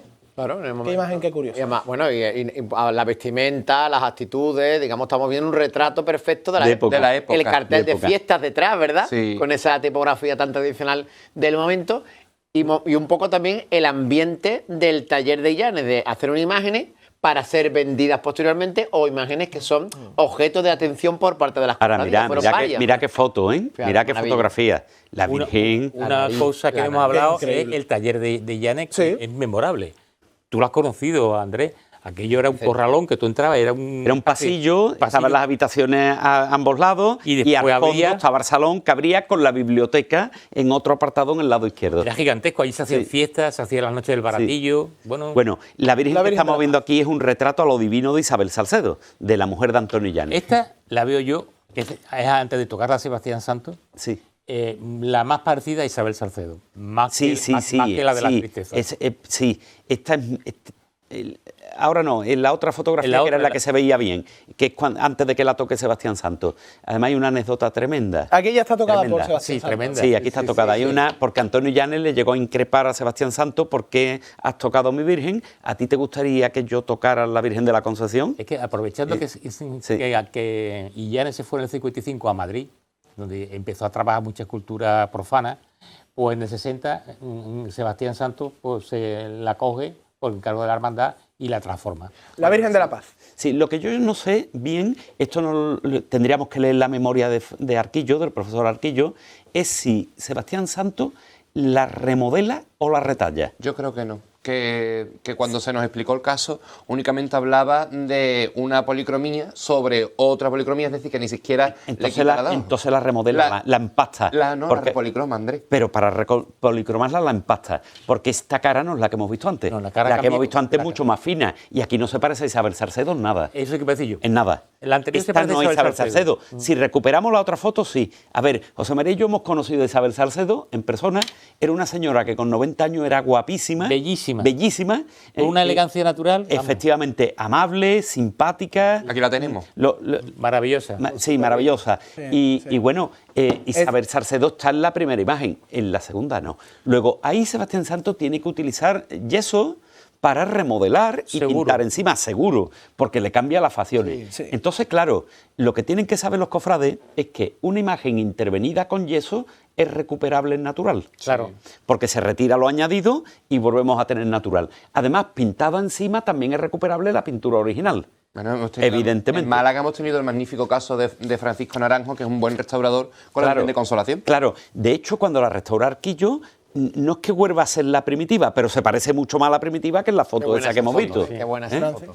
Hombre, Muy buena. ella era bellísima, esta Tiene la mujer. anécdota de que le prestó el traje de flamenca a Rita Hayworth. Sí, sí. Mira, hay una foto en el taller donde está ella con Rita Hayworth y a mí personalmente me parece más bella ella. Es que que ella Rita era Hayworth. bellísima. Y después Y con Ava Gardner también aparece en otra foto. También estuvo en otra fiesta. Es que en el taller de Illanes se montaban unos fiestuki de mucho Sí, cuidado. sí. ¿eh? También todo hay que decirlo, también fue depurado después de la República. Ahí detrás está el Cirineo Fue de la depurado Paz. de la Academia. El Sayón de la Paz. Eso es, Sí, eso sí, es. sí. Bueno, A ver, por Cirineo no, favor. Sayón todavía. Curro. Todavía no ha Curro. llegado, claro. Antes que Eso hablemos es, de Sayón. Llanes, esto es importante.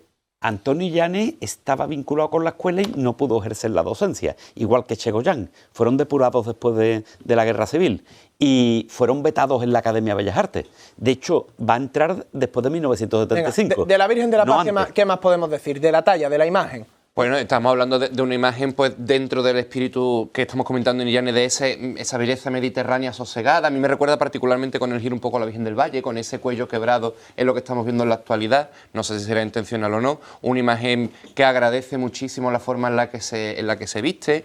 Una imagen, como ya decía yo, que agradece hasta cierto punto esa intervención de policromía, aunque sea más clara que las policromías que Illanes suele aportar a sus imágenes a partir de los años 30-40. ¿Ve? Aquí se parece más a la primera fotografía, pero no es del todo. No, no es del todo. No es del todo. La más ¿Puede ser dura. la intervención en la nariz, Efectivamente. por ejemplo, la nariz? Efectivamente, yo voy a ser sincero con lo que pienso, porque creo que debemos serlo. Claro. Si yo tuviese la responsabilidad y desde mi admiración profunda a Antonio Llanes, yo recuperaba lo original. Y yo también. Porque como está remodelada, ese original se puede recuperar. Y la Virgen en la primera fotografía que hemos visto es espectacular. Sí. Es espectacular, es una de las grandes de Sevilla.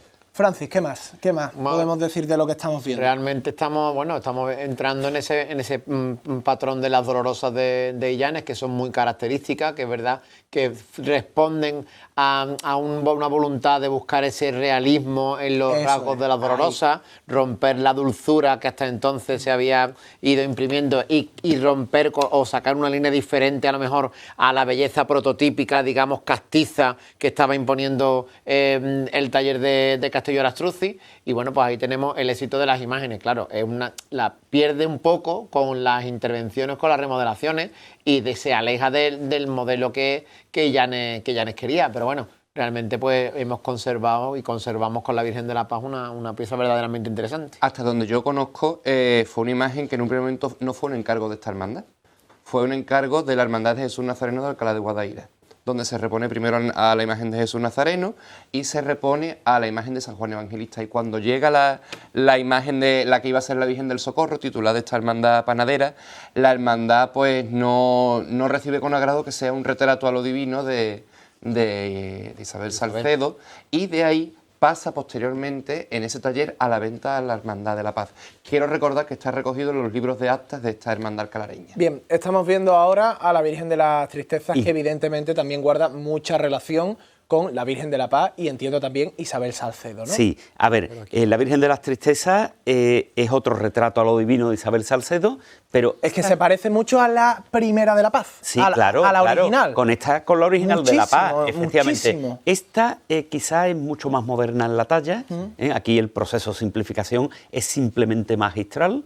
Yo creo que es una de las obras realmente importantes de Sevilla. En un programa anterior hablábamos del siglo XX, de 4 modelos, y destacamos el modelo Castillo-Lastrucci, castizo con la Virgen del Dulce Nombre.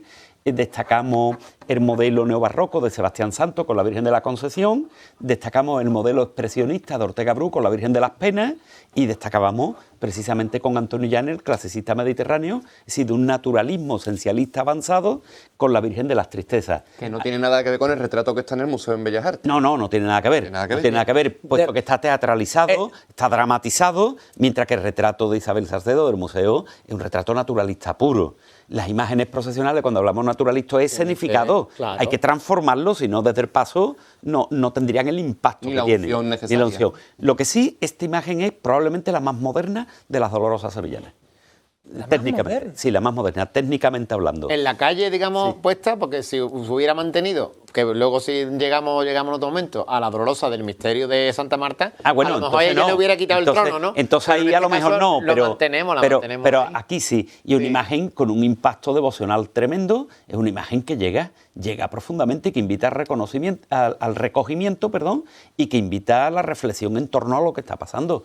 A mí me parece que es una de las pruebas más claras de que los escultores pueden innovar y no tienen por qué estar repitiendo los mismos modelos del siglo XVII, claro. Porque hay mucho margen para la innovación manteniendo el sentido devocional. Y aportando. Sí, que innovar no significa hacer una cosa extravagante que no tenga nada que ver con las cofradías, no. Que se puedan hacer cosas que entren y que respondan a una tradición de siglos, pero siendo obras de nuestra época, de nuestro momento. A mí sí me llama la atención que siempre a la hora de vestir a la Virgen se le respeta parte de la cabellera, ¿no? Siempre eso últimamente. Sí, ¿no? Pero eso es gracias a Benjamín y después al gran trabajo de Antonio Bejarano. Benjamín es un prioste de la hermandad, es un compañero mío de la Facultad de Bellas Artes, restaurador, que es el que tuvo la idea, que después desarrolla Antonio Bejarano de un modo genial, evidentemente, ¿no? Qué belleza. Pero tengamos en cuenta una cosa, que está concebida como un busto y con que sea una imagen a lo divino, es la imagen de una persona, con su pelo tallado, con su moño recogido. Ha estado, me parece, muy acertada la hermandad en el libro que se le dedica a la Virgen de las Tristezas, Antonio Llanes y la Virgen de las Tristezas, sí, en sacar las fotografías del busto, sin ropa, para que podamos ver la talla completa y cómo tiene ese recogido trasero y que es una imagen modernísima. Y se lo puede permitir, no es algo ofensivo ni algo desagradable. Claro. A ver, permitidme una pequeña explicación que creo que es necesaria. Miren, las imágenes barrocas, como no había polleros, no se usaban los polleros, tienen lo que técnicamente llamamos cabeza de bombilla. ¿Esto qué quiere decir? Que las cabezas se ensanchan. La imagen que pretenda ser del 17, que no tenga una cabeza de bombilla, pues te está diciendo que no es del 17. ¿Por qué? Pues porque la corona y el manto iban sobre la cabeza. Por eso esas imágenes no se pueden ver sin ropa, porque son correcciones para poder salir en procesión. Claro. Es decir, son elementos técnicos de la obra. Sin embargo, estas otras del siglo XX, que ya se hacen con polleros, que ya la cabeza no soporta el peso, que el manto no tira, pues evidentemente no tienen por qué tener ese desarrollo craneal tan voluminoso. Y entonces están hechas desde un punto de vista naturalista. ¿Tenemos que pasar a San Roque? ¿Algo más de la Virgen de las Tristezas? No, yo quisiera, cuando hablemos de San Roque, voy a hablar de otro nazareno Bien. de Alcalá, ¿no? Pues pasamos al señor... El Gran Poder. Ah, el Gran Poder. Bueno, pero es que no vamos a llegar si no, vamos, como ustedes queráis. Nos vamos ya. Solo déjame decir que a mí esto me parece una delicia. A mí esto me parece de lo más bonito que hay en Sevilla en todos los sentidos. Y no olvidar que En ya todo. el pelo descubierto en la Virgen de los Dolores y Misericordia ya se anticipaba. Quiero decir que no es un descubrimiento desde cero. Bien, bien. Que ya estaba ahí. Efectivamente. Nos vamos al Nazareno de las Penas y al Cirineo de la Hermandad de San Roque, por ejemplo, Nolasco. ¿Qué estamos viendo? Pues estamos viendo otro trasunto de la clasiquísima iconografía del nazareno, o sea, el nazareno sevillano. Aquí estamos viendo a todos esos grandes nazarenos de la década desde 1620 con el Señor en adelante, con también el Señor de la Divina Misericordia y todos ellos, en este caso pues ya adaptado a los parámetros profesionales cofrades del siglo XX, una imagen de vestir de un tamaño ligeramente superior al tamaño natural, pero no mucho, pensada en este caso para ir con un cirineo, que cambia totalmente la estética del Cristo que se había quemado en la Guerra Civil, cambia totalmente y con una labor preciosista que estamos viendo en este primer plano en el cabello. Ese cabello con esa raya a la mitad que despega esos mechones de una parte del rostro para que se vea evidentemente, curiosamente, el mismo lado de la cruz. Sí.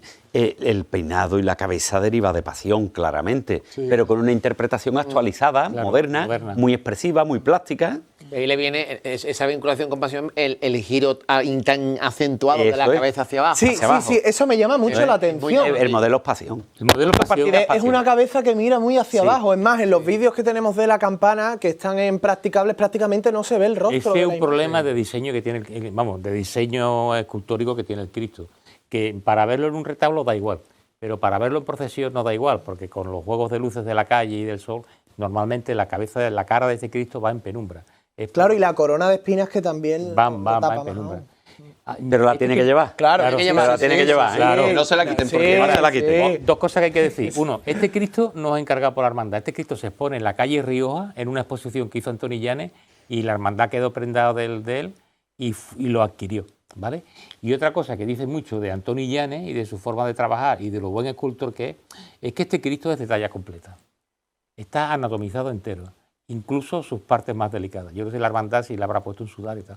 Lo sé porque es que en su libro del nuevo estudio, me parece que él habla con un capuchino que era muy amigo y el capuchino no le parecía muy bien que acabara en fin, que rematara la Tan obra acabado. tan realistamente. Pero quiero decir que es un Cristo perfectamente tallado y anatomizado, es decir, que no es un maniquí lo que lleva dentro y es una escultura muy bien Me construida. sorprende de los Cristos de Llanes, sobre todo el Señor de la Victoria o este mismo, el tratamiento del cabello, Francis. Claro, además me estoy yo acordando que en este encargo también está por medio don José Sebastián Ibandarán. Evidentemente. O sea que... Bueno, encargo no, en esta compra. Bueno, en esta compra. compra. Perdón, en esta compra tiene que ver también Sí. mucho la elección, ¿no? de Sebastián Ibandarán sobre esta imagen. Sí, O sea que también... El cirineo. un pequeño detalle. Ese no es el estudio, ¿eh? Ah, este no es el taller. Ese no es el taller. Yo no sé por qué están ahí las obras, y no, lo ignoro, o si era un almacén o si era algo de Llanes, pero el estudio no. El cirineo, Andrés. Bueno, pues una obra naturalista en la que parte de nuevo de la iconografía de Pasión. Recordemos que Pasión siempre ha llevado cirineo, y en la que en este caso pues opta por un retrato del natural. Ese natural escenificado, con la mirada clavada en el Cristo, con lo cual está potenciando el aspecto ese piadoso que debe tener un misterio. Recordemos que un cirineo no es una imagen que se añade a un nazareno. Un cirineo es parte de un misterio, que las dos figuras tienen que tener una relación. Es verdad que la relación puede ser con el espectador, como en San Isidoro, volviendo la cara, pero en este caso, fíjense, la expectación, la mirada clavada en el sufrimiento de Cristo. Yo creo que, ¿verdad? Esto lo hace ya cuando él vuelve definitivamente de Madrid, a los 5 o 6 años que se llevó de Madrid. El final de Madrid fue feo para el pobre de Antoni Llanes porque las dos primeras exposiciones que hizo fueron tremendas, lo vendió todo. Y además tiene obras en urbanizaciones. Bueno, el caso es que cuando hizo la última exposición, paradójicamente no vendió ni una obra, y eso lo hundió a él bastante psicológicamente. Se viene. Y se vino. Y entonces yo creo que esto ya es el inicio de su último periodo. Bien. El periodo más, un poquito de decadencia del escultor. Al menos los religiosos. Sí, sí, bueno. Porque en lo profano sigue y es cada vez más moderno y cada vez más avanzado. Bien, hasta aquí llega el legado de Antonio Llanes. Queda media hora de programa y nos tenemos que ir con Ortega Bru. ¿Cuál es el contraste contextual? ¿Cuál es el contraste biográfico de Illanes a Ortega Bru. Es decir, ese salto en el tiempo, esas vidas paralelas que no tienen absolutamente nada que ver. ¿Qué pasa ahí? Ahora nos vamos a Ortega Bru. ¿Qué debe saber el telespectador para entender esta obra? Luis Ortega Bru, un breve recorrido biográfico que es fundamental para toda su vida. A él le coge, hace un monumento, el monumento a la República para San Roque, y lo becan para ir, como a todos los artistas, a Roma y a París. Pero se produce el alzamiento nacional, no puede ir, se queda en Madrid y lo llaman a Fila, donde va a estar en el ejército republicano, pero en la retaguardia. Es decir, él no va a ir al frente, él va a estar dibujando. Sí estuvo en el frente, pero le cayó una granada. Entonces lo pasaron a dibujar, efectivamente. Mientras, su padre, que tenía un alfar, y su madre, que era, para nosotros, era matrona, entonces se le decía allí, en aquella zona, se le decía partera, era una partera. Su madre pues tenía su profesión cuando los nacionales toman San Roque. Pero el padre, junto con otros grupos de algunos anarquistas, otros de republicanos, lógicamente contrarios al alzamiento, retoman la plaza y suspenden una misa. Una misa en la que ellos dicen que en realidad no van a suspenderla ni a faltar, sino a advertir a los que están en misa de que se va a producir un enfrentamiento y que se vayan. Bueno, sea como sea, el caso es que han recuperado la plaza, pero el Ejército Nacional vuelve y la vuelve a tomar. El padre es hecho prisionero, la madre está atendiendo en el hospital a los heridos que llegan de ambos bandos y, sin embargo, van a ser ajusticiados ambos. Digo ajusticiados porque no hay juicio. Los van a fusilar a los dos. A uno en unos días, a otro unos días después. Igualmente, un hermano con 15 años que va a llevarle al padre o a la madre, no me acuerdo a quién de los dos, va a llevarle pan a la cárcel, tiene que hacer un trayecto de 10 o 12 kilómetros, lo hace en bicicleta, es arrollado por un vehículo, según la versión familiar, intencionadamente, y matan al niño con 15 años. Consecuencia, le van a embargar el alfar, la vivienda, se lo van a quitar todo y se queda Ortega Bru con sus hermanas y hermanos en la calle. Allí le dan de comer por la noche porque los vecinos de día no quieren significarse y es de noche cuando le sacan comida y en esa tesitura Ortega Bru decide venirse a Sevilla. En Sevilla lo va a coger Juan Pérez Calvo y allí en su taller pues llegan a un acuerdo que va a ser definitivo para Ortega Bru, porque Ortega Bru no es autodidacta como lo han dicho muchas veces. Ortega Bru está matriculado 7 años en la Escuela de Artes y Oficios de la Línea de la Concepción. Y un señor que está matriculado 7 años no es un autodidacta, evidentemente. Pero él está formado como escultor modelador. De hecho, va a ser su gran especialidad toda su vida.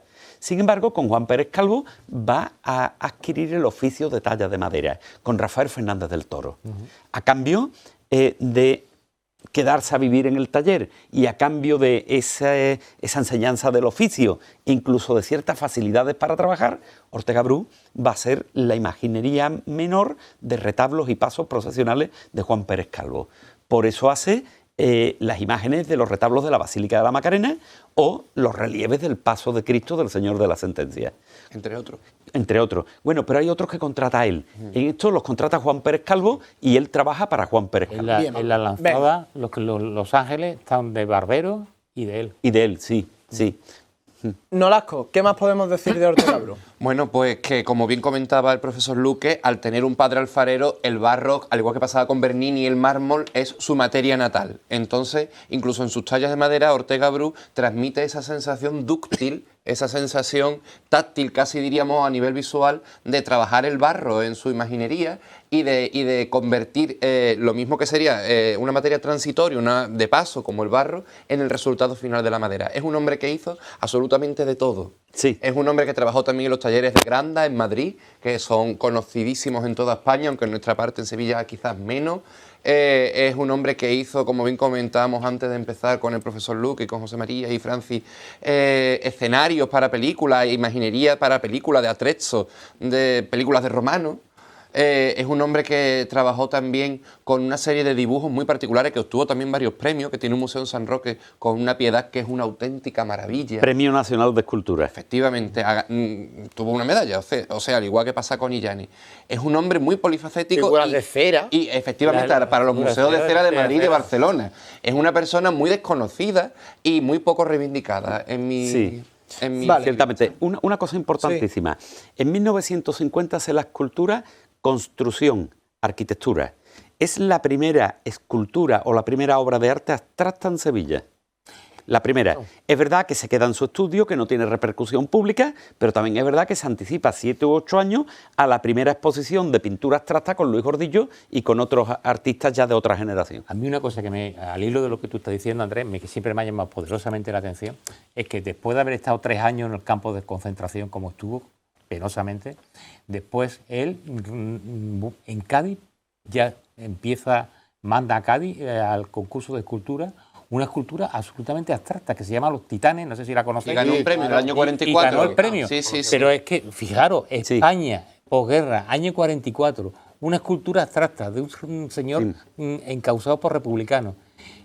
Qué buena es la escultura esa para que le den un premio. Es una escultura informal, con una base informal, completamente abstracta, en la que se encadena una figura que recuerda mucho al David de Miguel Ángel, pero deformado. Totalmente. Completamente estirado, según vemos en los expresionismos alemanes. Bien, vamos a ver. Buenísimo. Evidentemente no nos Se conserva, ¿eh?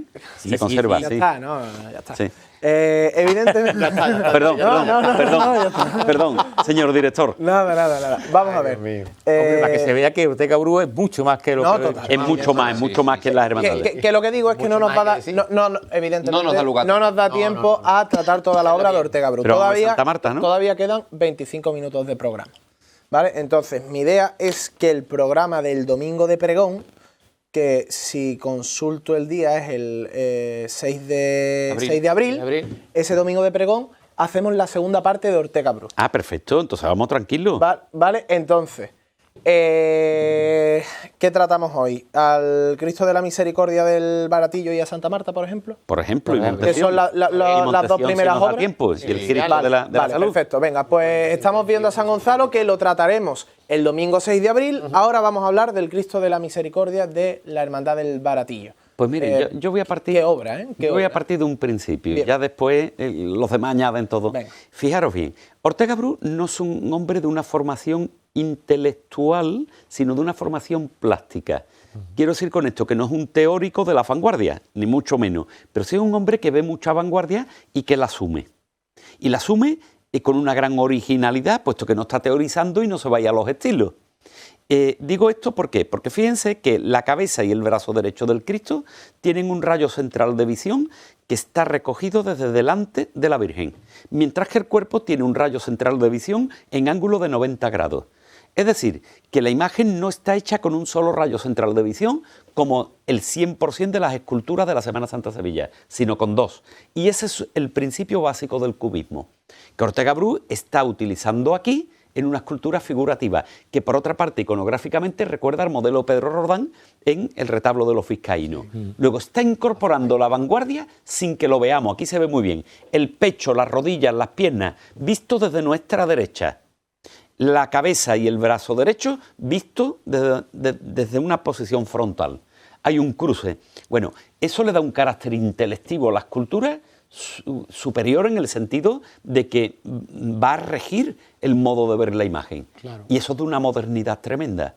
Nos tenemos que imaginar los cofrades del Baratillo que tenían un Cristo de pizarro, Claro. muy estático, muy... Con una figura encisada de visión frontal Como y ahora... no, En la primera se encuentra con un modelo casi vivo pero muerto, o sea, un estudio naturalista precioso, con esa caja torácica y ese desmán, que por otra parte en un cadáver sería muy difícil, porque rigor mortis impediría esa morbidez y esa caída. El modelo del Sagrario, Pero- de los vizcaínos. Sí, que sigue ese el brazo modelo caído. del Sagrario. Pero fijaros bien una cosa. El Cristo del Sagrario de Pedro Roldán, que es una obra magistral, está concebida con un rayo central de visión.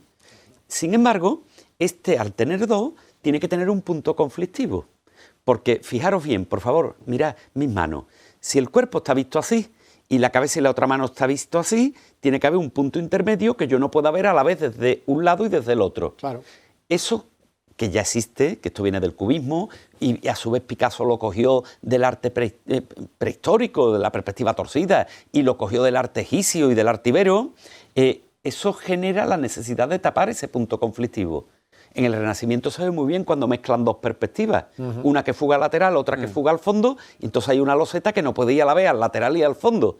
¿Qué hace Rafael en ese caso? Pues tapa el punto conflictivo. Le pone una figura delante, pone un pozo, pone una capa que huela y la tapa, eliminamos el punto conflictivo, rompe y ya se puede ver bien. ¿Qué hace aquí Ortega Bru? Fijaros bien cómo ha sacado el hombro de su sitio. Es decir, mediante una deformación traumática, hace posible que se pueda ver desde los dos puntos de vista, puesto que ese hombro no tiene por qué obedecer a los dos, sino a su nueva realidad una vez que se ha salido de sitio. Bueno, claro, es una genialidad. Además, es el ensayo luego del Cristo de las Almas de la Línea. Claro. Que también repite ese modelo. Que repite ese modelo. Con esa doble que repite ese modelo. Incorporándola a la Virgen pies tallados. Allí en la línea. Bueno, es que Luis Ortega Bru es un escultor genial. A mí me parece, vamos, desde mi punto de vista, la obra que más me gusta de Luis Ortega Bru aquí en Sevilla. Me parece un Cristo excepcional. Me parece que ha hecho una concepción magnífica de un Cristo recién descendido, donde todavía no ha llegado el rigor mortis al cadáver. Entonces está todo desplomado, cómo bien se ve, cómo se desparrama, perdonad la expresión, el Cristo en la falda de la Virgen. Se derrama como a plomo. Como un cordero muerto encima de un altar, ¿verdad? Y eso mismo lo hace con el pelo, cómo cae el pelo. Es una víctima encima de un altar, ¿no? El altar son las piernas de la Virgen, que también están simuladas de manera que es si nos fijamos, es imposible esa actitud de las piernas de la Virgen, pero lo que se está buscando es que ese cuerpo que cae en esa doble perspectiva pueda asentarse y pueda darle un sentido de diagonal a este conjunto, ¿no? Y fijaros cómo cae en cascada el cabello hacia abajo por la gravedad. Sí, el cabello llama mucho la atención. Sí, pero una cosa importantísima que nunca tenemos en cuenta. ¿Por qué ha elegido Ortega Bru la combinación de dos rayos centrales de visión? Porque aquí se produce una cosa. Tenemos un grupo original con el Cristo que hemos dicho en Sisás, ¿verdad? Sí. Pues ese grupo le van a cambiar la Virgen. Cuando le cambien la Virgen, le pone una que se adapta al Sisás. Luego, cuando ahora cambiemos el Cristo para ponérselo a esa Virgen que ha sustituido a la original, estamos condicionados porque la Virgen tiene una postura determinada por el otro Cristo. Por ese motivo, él ha optado, en vez de hacer una figura complicada, de líneas muy curvas que no se vea bien, por esta combinación. Y lo ha resuelto de un modo magistral. Nolasco. Yo hablaría también de, siguiendo con lo que están hablando mis compañeros, de esa doble visión. Por una parte, inspirado en el antiguo misterio que llevaba esta hermandad, que al igual que la Mortaja tenía un Cristo desparramado en medio de una sábana, y por otra parte también por la influencia visual, que estoy seguro hay, con las piedades castellanas, o sea, el modelo de Gregorio Fernández que se va transportando luego hasta el 19 con Ramón Álvarez, de esos Cristos diagonales, donde la Virgen se vuelve. Sí, pero un detalle, por favor. Luis Ortega Bru negó siempre la influencia castellana, que aquí se la decimos continuamente, pero Luis la negó. Esto no quiere decir que sea cierto, porque los artistas muchas veces no quieren desvelar de dónde vienen. Claro. Pero él no la reconocía. Sin embargo, cuando le hablábamos de Romero Resendi, esta Virgen conecta con una piedad de Romero Resendi perfectamente, la admitía. Eran muy amigos. Y Luis conoce por Romero Resendi a los expresionistas alemanes. Es decir, parece que viene más de ahí que de Castilla, según su opinión. Iconográficamente en Andalucía este tipo de piedades son rarísimas. En pintura las hay, tenemos un ejemplo de Capuchino, como Murillo, pero a nivel de escultura no las hay. No las hay. En Andalucía, el camino en Cádiz, las angustias de Granada. No nos perdamos. Perdón una cosa. El Cristo de la Misericordia, es que si nos vamos, no vamos a llegar ni a Santa Marta. Pero perdón una cosa que es importante. La piedad de Juan de Mesa de Córdoba, el Cristo iba en vertical, no iba tendido. Lo que conecta no con lo que conecta con el antiguo del Baratillo. Yo es que el antiguo del Baratillo no estoy de acuerdo con que sea de Pizarro. Yo creo que es el grupo fundacional de la hermandad, después del cuadro, claro, famoso. Yo creo que es un grupo de finales del siglo XVII y que lo que hace Pizarro es restaurarlo, readaptarlo, adaptarlo. Nos tenemos que ir ya con el traslado al sepulcro de la Hermandad de Santa Marta. La semana pasada estuvimos hablando de la propia Santa y de la Virgen de las Penas, y ahora vamos a hablar del resto del conjunto. Escudero, por ejemplo. Hombre, realmente, no en vano, el conjunto fue galardonado, ¿no? A nivel nacional. Evidentemente, ¿no? El Cristo de la Caridad, importante, muy importante. Muy importante. Pero aquí el Cristo va más recogido que en el Cristo de la Misericordia. Sí, es que es distinto. Es distinto, va más recogido porque va apoyado sobre los dos varones que lo van transportando. Es una continuidad iconográfica de la Pero piedad, tiene el siguiente paso. tiene una cosa en común que es como cae el brazo a plomo también, igual que en el Cristo. Y el de la- pelo, de la sí. Misericordia. Sí, pero la policromía no tiene nada que ver, fíjate. A ver, el otro una es mucho cosa- más oscuro una que cosa este, que es muy importante. blanquecino. Parte de El la otro- policromía esta está hecha con la sangre del propio Ortega Bru. Sí, ¿Cómo? que utiliza su sangre. Que miraba Ortega su Bru. sangre para el tono de la Sí, sangre, sí. del Cristo. A ver, pero si no recuerdo mal, el otro no estaba policromado por Ortega Bru. No, el otro no está policromado. El otro no es policromiado y Este sí, este Este sí. Pero hay otra diferencia grande que hay que tener en cuenta. Primero, este está realizado con un solo rayo central de visión, Sí, claro. no con dos. Y eso ya marca una diferencia. Y segundo, el otro tiene un acabado realista, mientras que este ya hay una superación del realismo y se va aproximando al expresionismo. Por eso este es más potente y el otro es, digamos, más veraz desde un punto de vista humano. Sí, totalmente. O sea, cada uno tiene, esto otro no es más clásico. ni mejor ni peor, sino que son dos criterios distintos, ¿no? Porque el escultor va evolucionando. Lo que sí yo quisiera advertir que esta no es la composición original del misterio. Para nada. Que la figura que va arrodillada de las santas mujeres, que va arrodillada ahora mismo, casi no se ve, detrás de Nicodemo, iba adelante con los brazos levantados como corresponde al contexto hebreo, exclamando y mostrando su dolor ante el cortejo fúnebre que se aproxima y que este misterio, bueno, pues fue reformado, se retranqueó esa figura. El Cristo no ha ido nunca en perpendicular al eje del paso, sino ligeramente en diagonal, no solo el Cristo, el grupo principal, ¿no? Sí. Pero antes, en vez de ir hacia la derecha, iba hacia la izquierda, que es donde estaba la figura femenina. María Magdalena estaba más o menos igual, por supuesto José de Arimatea también, y lo que variaba era la presidencia de ese duelo, que en origen pues iba la primera Virgen de las Penas con San Juan. Y ahora hay una presidencia doble, ahora se ha desdoblado. Al cambiar las vírgenes, como hablábamos en el programa de Sebastián Santos, y convertirse la segunda Virgen de las Penas en María Cleofa.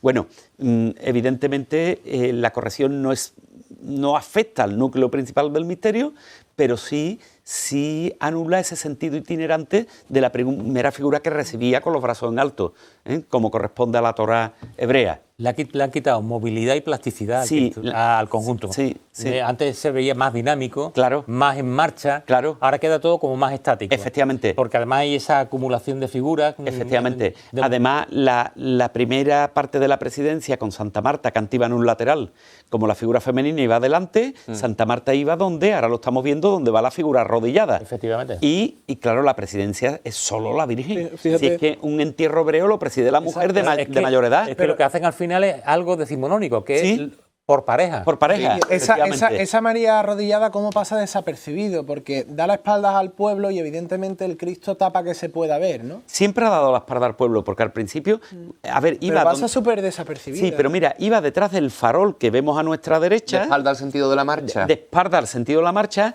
pero como hacía una diagonal, se podía ver desde los dos laterales. Y como llevaba los brazos no aquí abajo, como lleva ahora, sino así, exclamando, mostrando su dolor... Habría pues, mucho el espacio del Habría misterio, mucho el ¿no? espacio y llamaba la atención. Francis. ¿No? Y le daba un sentido también a la actitud que tienen las imágenes, ¿no? Porque ese brazo caído del Cristo se debía a ese parón en la marcha ante la aparición de la figura exclamando, ¿no? Y Nicodemo mirándola. Todo tenía como un sentido Nicodemo de, mirándola, de claro. tensión, ¿no? Y De sorpresa, ¿no? Claro, Ante lo que Nicodemo va a se vuelve mirándola, porque hay algo que interrumpe nuestro camino. Y que llama la atención. Claro, Claro. ¿qué más? ¿Qué más, Francis? Tiene pleno sentido. Bueno, realmente aquí se ve muy bien lo que hablábamos, ¿no? Ahora lo estamos viendo un poco más puesto en práctica, ¿no? Esa dualidad de modelos, que el modelo que inicialmente parece ser que buscaba la hermandad o pretendía la hermandad con un misterio de Sebastián, pero cómo se conjugan perfectamente las imágenes de Ortega Bru con las imágenes de Sebastián, ¿no? Yo no Hay estoy un- de acuerdo, Francis. ¿No estás de acuerdo? Yo veo dos cortes totalmente distintos. Pues yo lo veo. Yo también. Que a diferencia de la a mí sí quinta me gusta, angustia, a mí sí me que gusta. se envuelve... A ver, no una diciendo. cosa es el gusto, que el gusto es libre y que, bueno, creo que tiene su atractivo, ¿no? La combinación, pero es una cosa, otra cosa es la interpretación plástica, ¿no? Que creo que esas imágenes interrumpen el discurso original. Claro, lo que Sí, estamos hablando. bueno. Interrumpen. Interrumpen la- Claro. Claro, pero la obra evidentemente original. tenemos también que analizar lo que hay. Sí, claro. Sí, bueno, pero claro. es que la antigua Virgen se conserva y recuperar el misterio original es muy fácil. Claro. Solo hay que ponerla en el paso y eliminar la doble presidencia. ¿Qué más, Nolasco, de Santa Marta? Fíjate, Pues nos puede eso- dar tiempo a hablar de otra obra. Eso que estaba comentando, yo veo una diferencia de policromía tan llamativa en unas imágenes que son cabezas y manos, que por ejemplo comentábamos antes el misterio de la lanzada, donde hay muchas paternidades en las imágenes y digamos que el aliño, el aderezo de las imágenes disimula un poco más eso. Aquí con los tejidos lisos, que se ha convertido en una marca de la casa, dentro de su idiosincrasia personal y particular, y ese corte de policromía me llama mucho la atención. He de decir que José de Arimatea, a mí como artista me parece, a mí personalmente, a mi gusto, una talla magistral, con esa barba desparramada que son como raíces de árboles, esa cosa tan sumamente expresionista que Bueno, son magistral es el misterio. todo. Sí, pero en yo- concreto, para mí, La el San concepción. Pues José de vamos, Arimatea- vamos a hablar, tenemos que dar un salto, porque es verdad que de San Gonzalo hay mucho que contar. Bueno, Además- vamos a hablar una cosita también, importante. Venga. Lo de las ropas lisas, ¿vale? Vale, venga, Las ropas lisas. Las ropas lisas tienen un origen que tiene mucho que ver con el historicismo arqueologizante que se desarrolla en la Semana Santa en cierto momento. Y se busca dar un mayor verismo, una mayor autenticidad, influenciado por lo que hemos hablado antes del cine, de las escenas de cine, de las imágenes que se sacan de las películas de la Pasión, y que realmente tiene que ver también pues, con la influencia que va a ejercer una obra que la hemos nombrado aquí, que es El Santo Entierro de Pérez Comendador de Santander, que intenta la hermandad pues imitarlo y concibe un misterio incluso con imágenes completamente talladas, no como estas que están vestidas con telas, ¿no? Ese intento de simular un poco la historia sagrada pues ha llevado a que las imágenes mantengan estas prendas lisas. Lo mismo que digo, que me parece muy bien la conjunción que establecen las imágenes de Sebastián Santo con las de Ortega Bru, pues sí que es verdad que lamento muchas veces que no se haya llegado todavía a la solución de poder colocar a estas imágenes con unos ornamentos bordados como corresponde a la dignidad del momento que se representa. Yo recuerdo las prendas que visten los santos varones de la Hermandad de la Mortaja, que son también ropas bordadas, que nada desdicen de la naturalidad ni de la expresión, y por supuesto que la Virgen de las Penas pues podría también lucir ropa bordada. Se han hecho ya prendas bordadas para el culto interno y yo creo que en el futuro puede que se contemple. Muy breve. Bordadas. Nolasco, muy breve. ¿Algo más a lo que ha dicho Francis sobre las prendas? A las prendas nada. Recordad que los creo que es una visión unánime. los ángeles tenantes que llevan el misterio también son de Ortega y que recuerda mucho un poco ese paso que perdió el cachorro y que Y los relieves, completa. y los relieves del paso. hablamos- Pero yo sí sí. quiero añadir una cosa Venga, importante. cuéntame. Y es que María Magdalena es un retrato de su mujer. Entonces, novia. Si os fijáis, veis a Débora Ortega, una de las hijas del matrimonio, que se parece mucho a la madre, es su cara, es la cara de ella. Totalmente. Pero sin deformación expresionista. Un Es un retrato de ella. Era muy buen retratista Ortega Bru. Sí. Tanto en sí. pintura como en escultura, Sí, ¿eh? sí, Porque sí. también pintaba, cosa que no hemos dicho. Un aquí. pintor de vanguardia. Totalmente. Que hace realismo mágico, que hace informalismo, que hace constructivismo. Muy Pintor bueno, una muy cosa bueno, muy inédita, interesante. inédita. Que hace simbolismo y donde la pintura muestra su dolor por su tragedia Bien, familiar. correcto. De un modo directo. Vale. Así es. Pido la palabra. Nos quedan 8 minutos, tenemos que dar muchísimos consejos publicitarios de cara a este fin de semana. No nos va a dar tiempo a hablar del apostolado de la cena, ni de San Gonzalo, ni del Señor o del Cristo de la Salud de Montesión.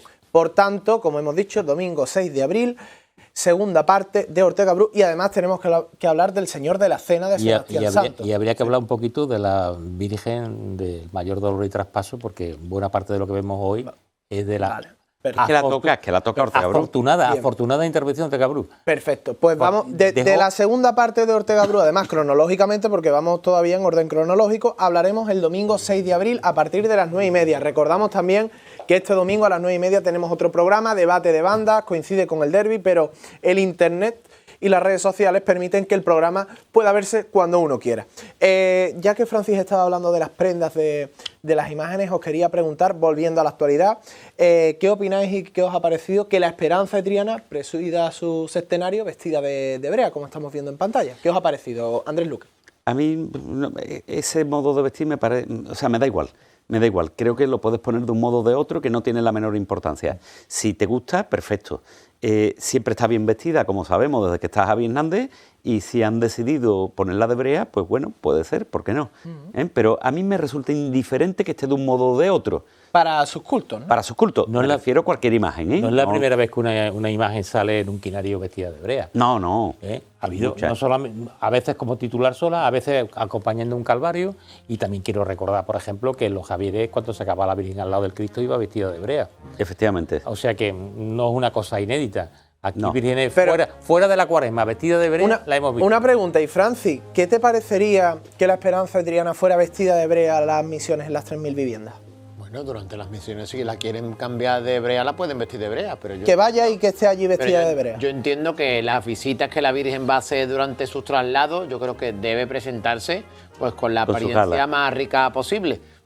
Vamos, es mi idea, ¿eh?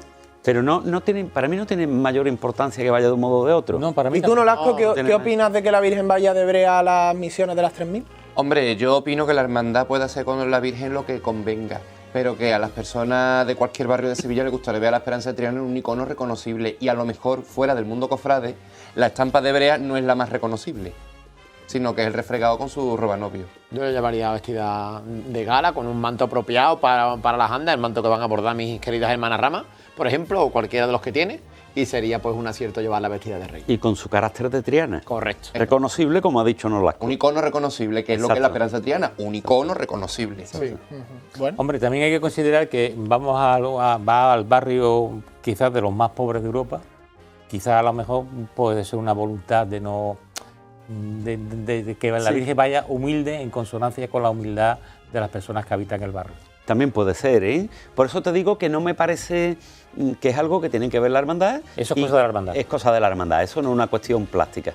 bueno Francis Segura, ¿qué tienes en las manos? Pues mira, ¿Qué te pasa? Un atributo iconográfico, que dirían nuestros... Oye, estudiosos. sí, ¿eh? Es un atributo iconográfico. Te van oye, a mira. representar con el cepillo Me cuando acuerdo yo pases al Nuevo Mundo, ¿eh? De aquí, de la santa patrona de los dentistas, que podría llevar también un cepillo de dientes. La cuestión está que una vez más pues nos encontramos con nuestros amigos de The Implant, que nos regalan ese número mágico, ese 12% de descuento en todas aquellas intervenciones que contribuyan pues que a esta primavera que ha venido por fin, que nos deja ver el sol, que nos deja sentir este calor tan bonito ya de la víspera de la Semana Santa, pues lo compartamos también con una sonrisa, y qué mejor que nuestra sonrisa de Implant.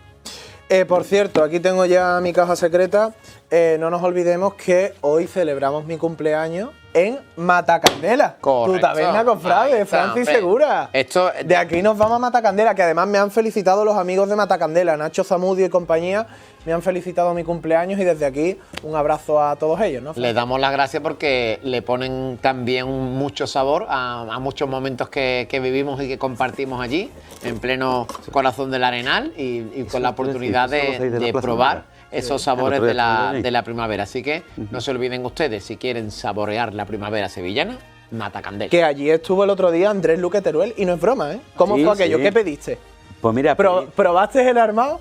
pues no, probamos de montadito y eso no, pedimos pescado, pedimos, fueron taquitos de merluza, adobo, tomamos pollo, pollo frito. Eso me encanta. Oh, sí, sí. pero es que está siempre de bote Muy en bien, bote. muy bien. Qué rico. Y además nos atendieron magníficamente bien. maravilla. Qué bueno. Y la Siempre cerveza, llena. que esto es importante, la cerveza bien tirada. Elida. Hombre, Por cierto, te doy esto para Alicia. Cuenta la verdad de esto, Andrés, venga, cuéntalo. ¿Esto qué le gusta a Alicia? Alicia... Esto no, Palacio de Incienso. ver, sí. El mejor incienso Sí. en el que siempre pienso. Sí, Alicia, que es mi mujer, no mi pareja, como dice algún periodista mal informado, sino mi mujer, es además profesora de la Facultad de Bellas Artes y una gran especialista en historia del arte, pues le gusta el incienso y yo se lo llevo, porque Curro me lo manda para ella. Ah, Claro, claro. Claro. Oye, recuerda lo de Visión Martínez, ¿eh? La que hay Hombre. liada en Visión Martínez. Bueno, ¿eh? yo sigo todavía impactado. Aquí sí que hemos impactado porque, claro, yo he hecho la cuenta y digo, si yo me lío a sacar papeletarecito de todas mis cofradías, yo tengo lentillas ahí para todo el año. Es que han tenido la genial idea en Visión Martínez, en la calle Arroyo, en ofrecer una oferta inigualable. Todo aquel que llegue a Visión Martínez con su papeleta de sitio ya en la mano preparado para salir, les van a regalar unas lentillas. Así que me parece una oportunidad extraordinaria para que no se nos empañen los cristales de las gafas ¿Verdad? mientras que hacemos esta experiencia, que es una cosa muy incómoda y que Visión Martínez se ha acordado de nosotros. Así que muchas gracias a todos ellos. Por cierto, no nos olvidemos de Quiz Cofrade, que nos trae las más de 1.200 preguntas para esta Semana Santa y os voy a poner a prueba, ¿vale? ¿Qué hermandad se Sí. ¿Qué hermandad se tituló en sus orígenes a finales del siglo XVII Hermandad del Árbol Santo de la Cruz? Servita, Santa Cruz, Negrito, Baratillo. Me he ido al nivel Prióstera, más difícil. No me creo que os haya pillado. Sí, a todos. A todos. Nos ha ¿Ya? pillado a todos. Santa Cruz, Bernardo o San Bernardo o Baratillo. No, Negrito o Baratillo. Negrito o Baratillo. Venga, yo qué sé. Aquí pues. ahora mismo. Yo creo que puede ser Baratillo. No lo sé, pero creo que ¡El puede ser Baratillo! Mira. ¡El Baratillo! ¡Enhorabuena! Mira. ¡Enhorabuena, Nolasco! ¿Qué te doy? Te doy tarta, toma la tarta. Toma la tarta. De regalo, con mi cuchara además. Ahí, chiquillo, que no voy a entrar en Y esta. por cierto, lo último, que nos vamos hasta el domingo. Nos vemos el domingo a las 9:30 de la noche. Y atención, importante, nos vemos también este sábado 29 de marzo a partir de las 9:30 de la noche en Valencina de la Concepción con el concierto que ofrecerán en la Plaza de Nuestra Señora de la Estrella, la agrupación musical Virgen de los Reyes y Rosario de Cádiz, que interpretarán 9 marchas en este concierto que también podrán seguir en los próximos días en 101. Por tanto, tienen una cita con la música procesional, con las 2 bandas más mediáticas del momento. Por tanto, ya lo saben, nos vemos este sábado en Valencina con Rosario y Virgen de los Reyes. Poco más que comentar. Nolasco, muchas gracias. Andrés Siempre. Luque, un placer. A ti, Curro, José siempre. María Escudero y Francis Segura. Encantado. Nos vemos la semana que viene. A ustedes les emplazo al próximo, a este domingo, a partir de las 9:30 de la noche. Y hasta entonces tengan la amabilidad de ser felices y muchísimas gracias por compartir conmigo mi cumpleaños en este 26 de marzo, que se nos va poco a poco como la cuaresma. Muy buenas noches. Hasta luego.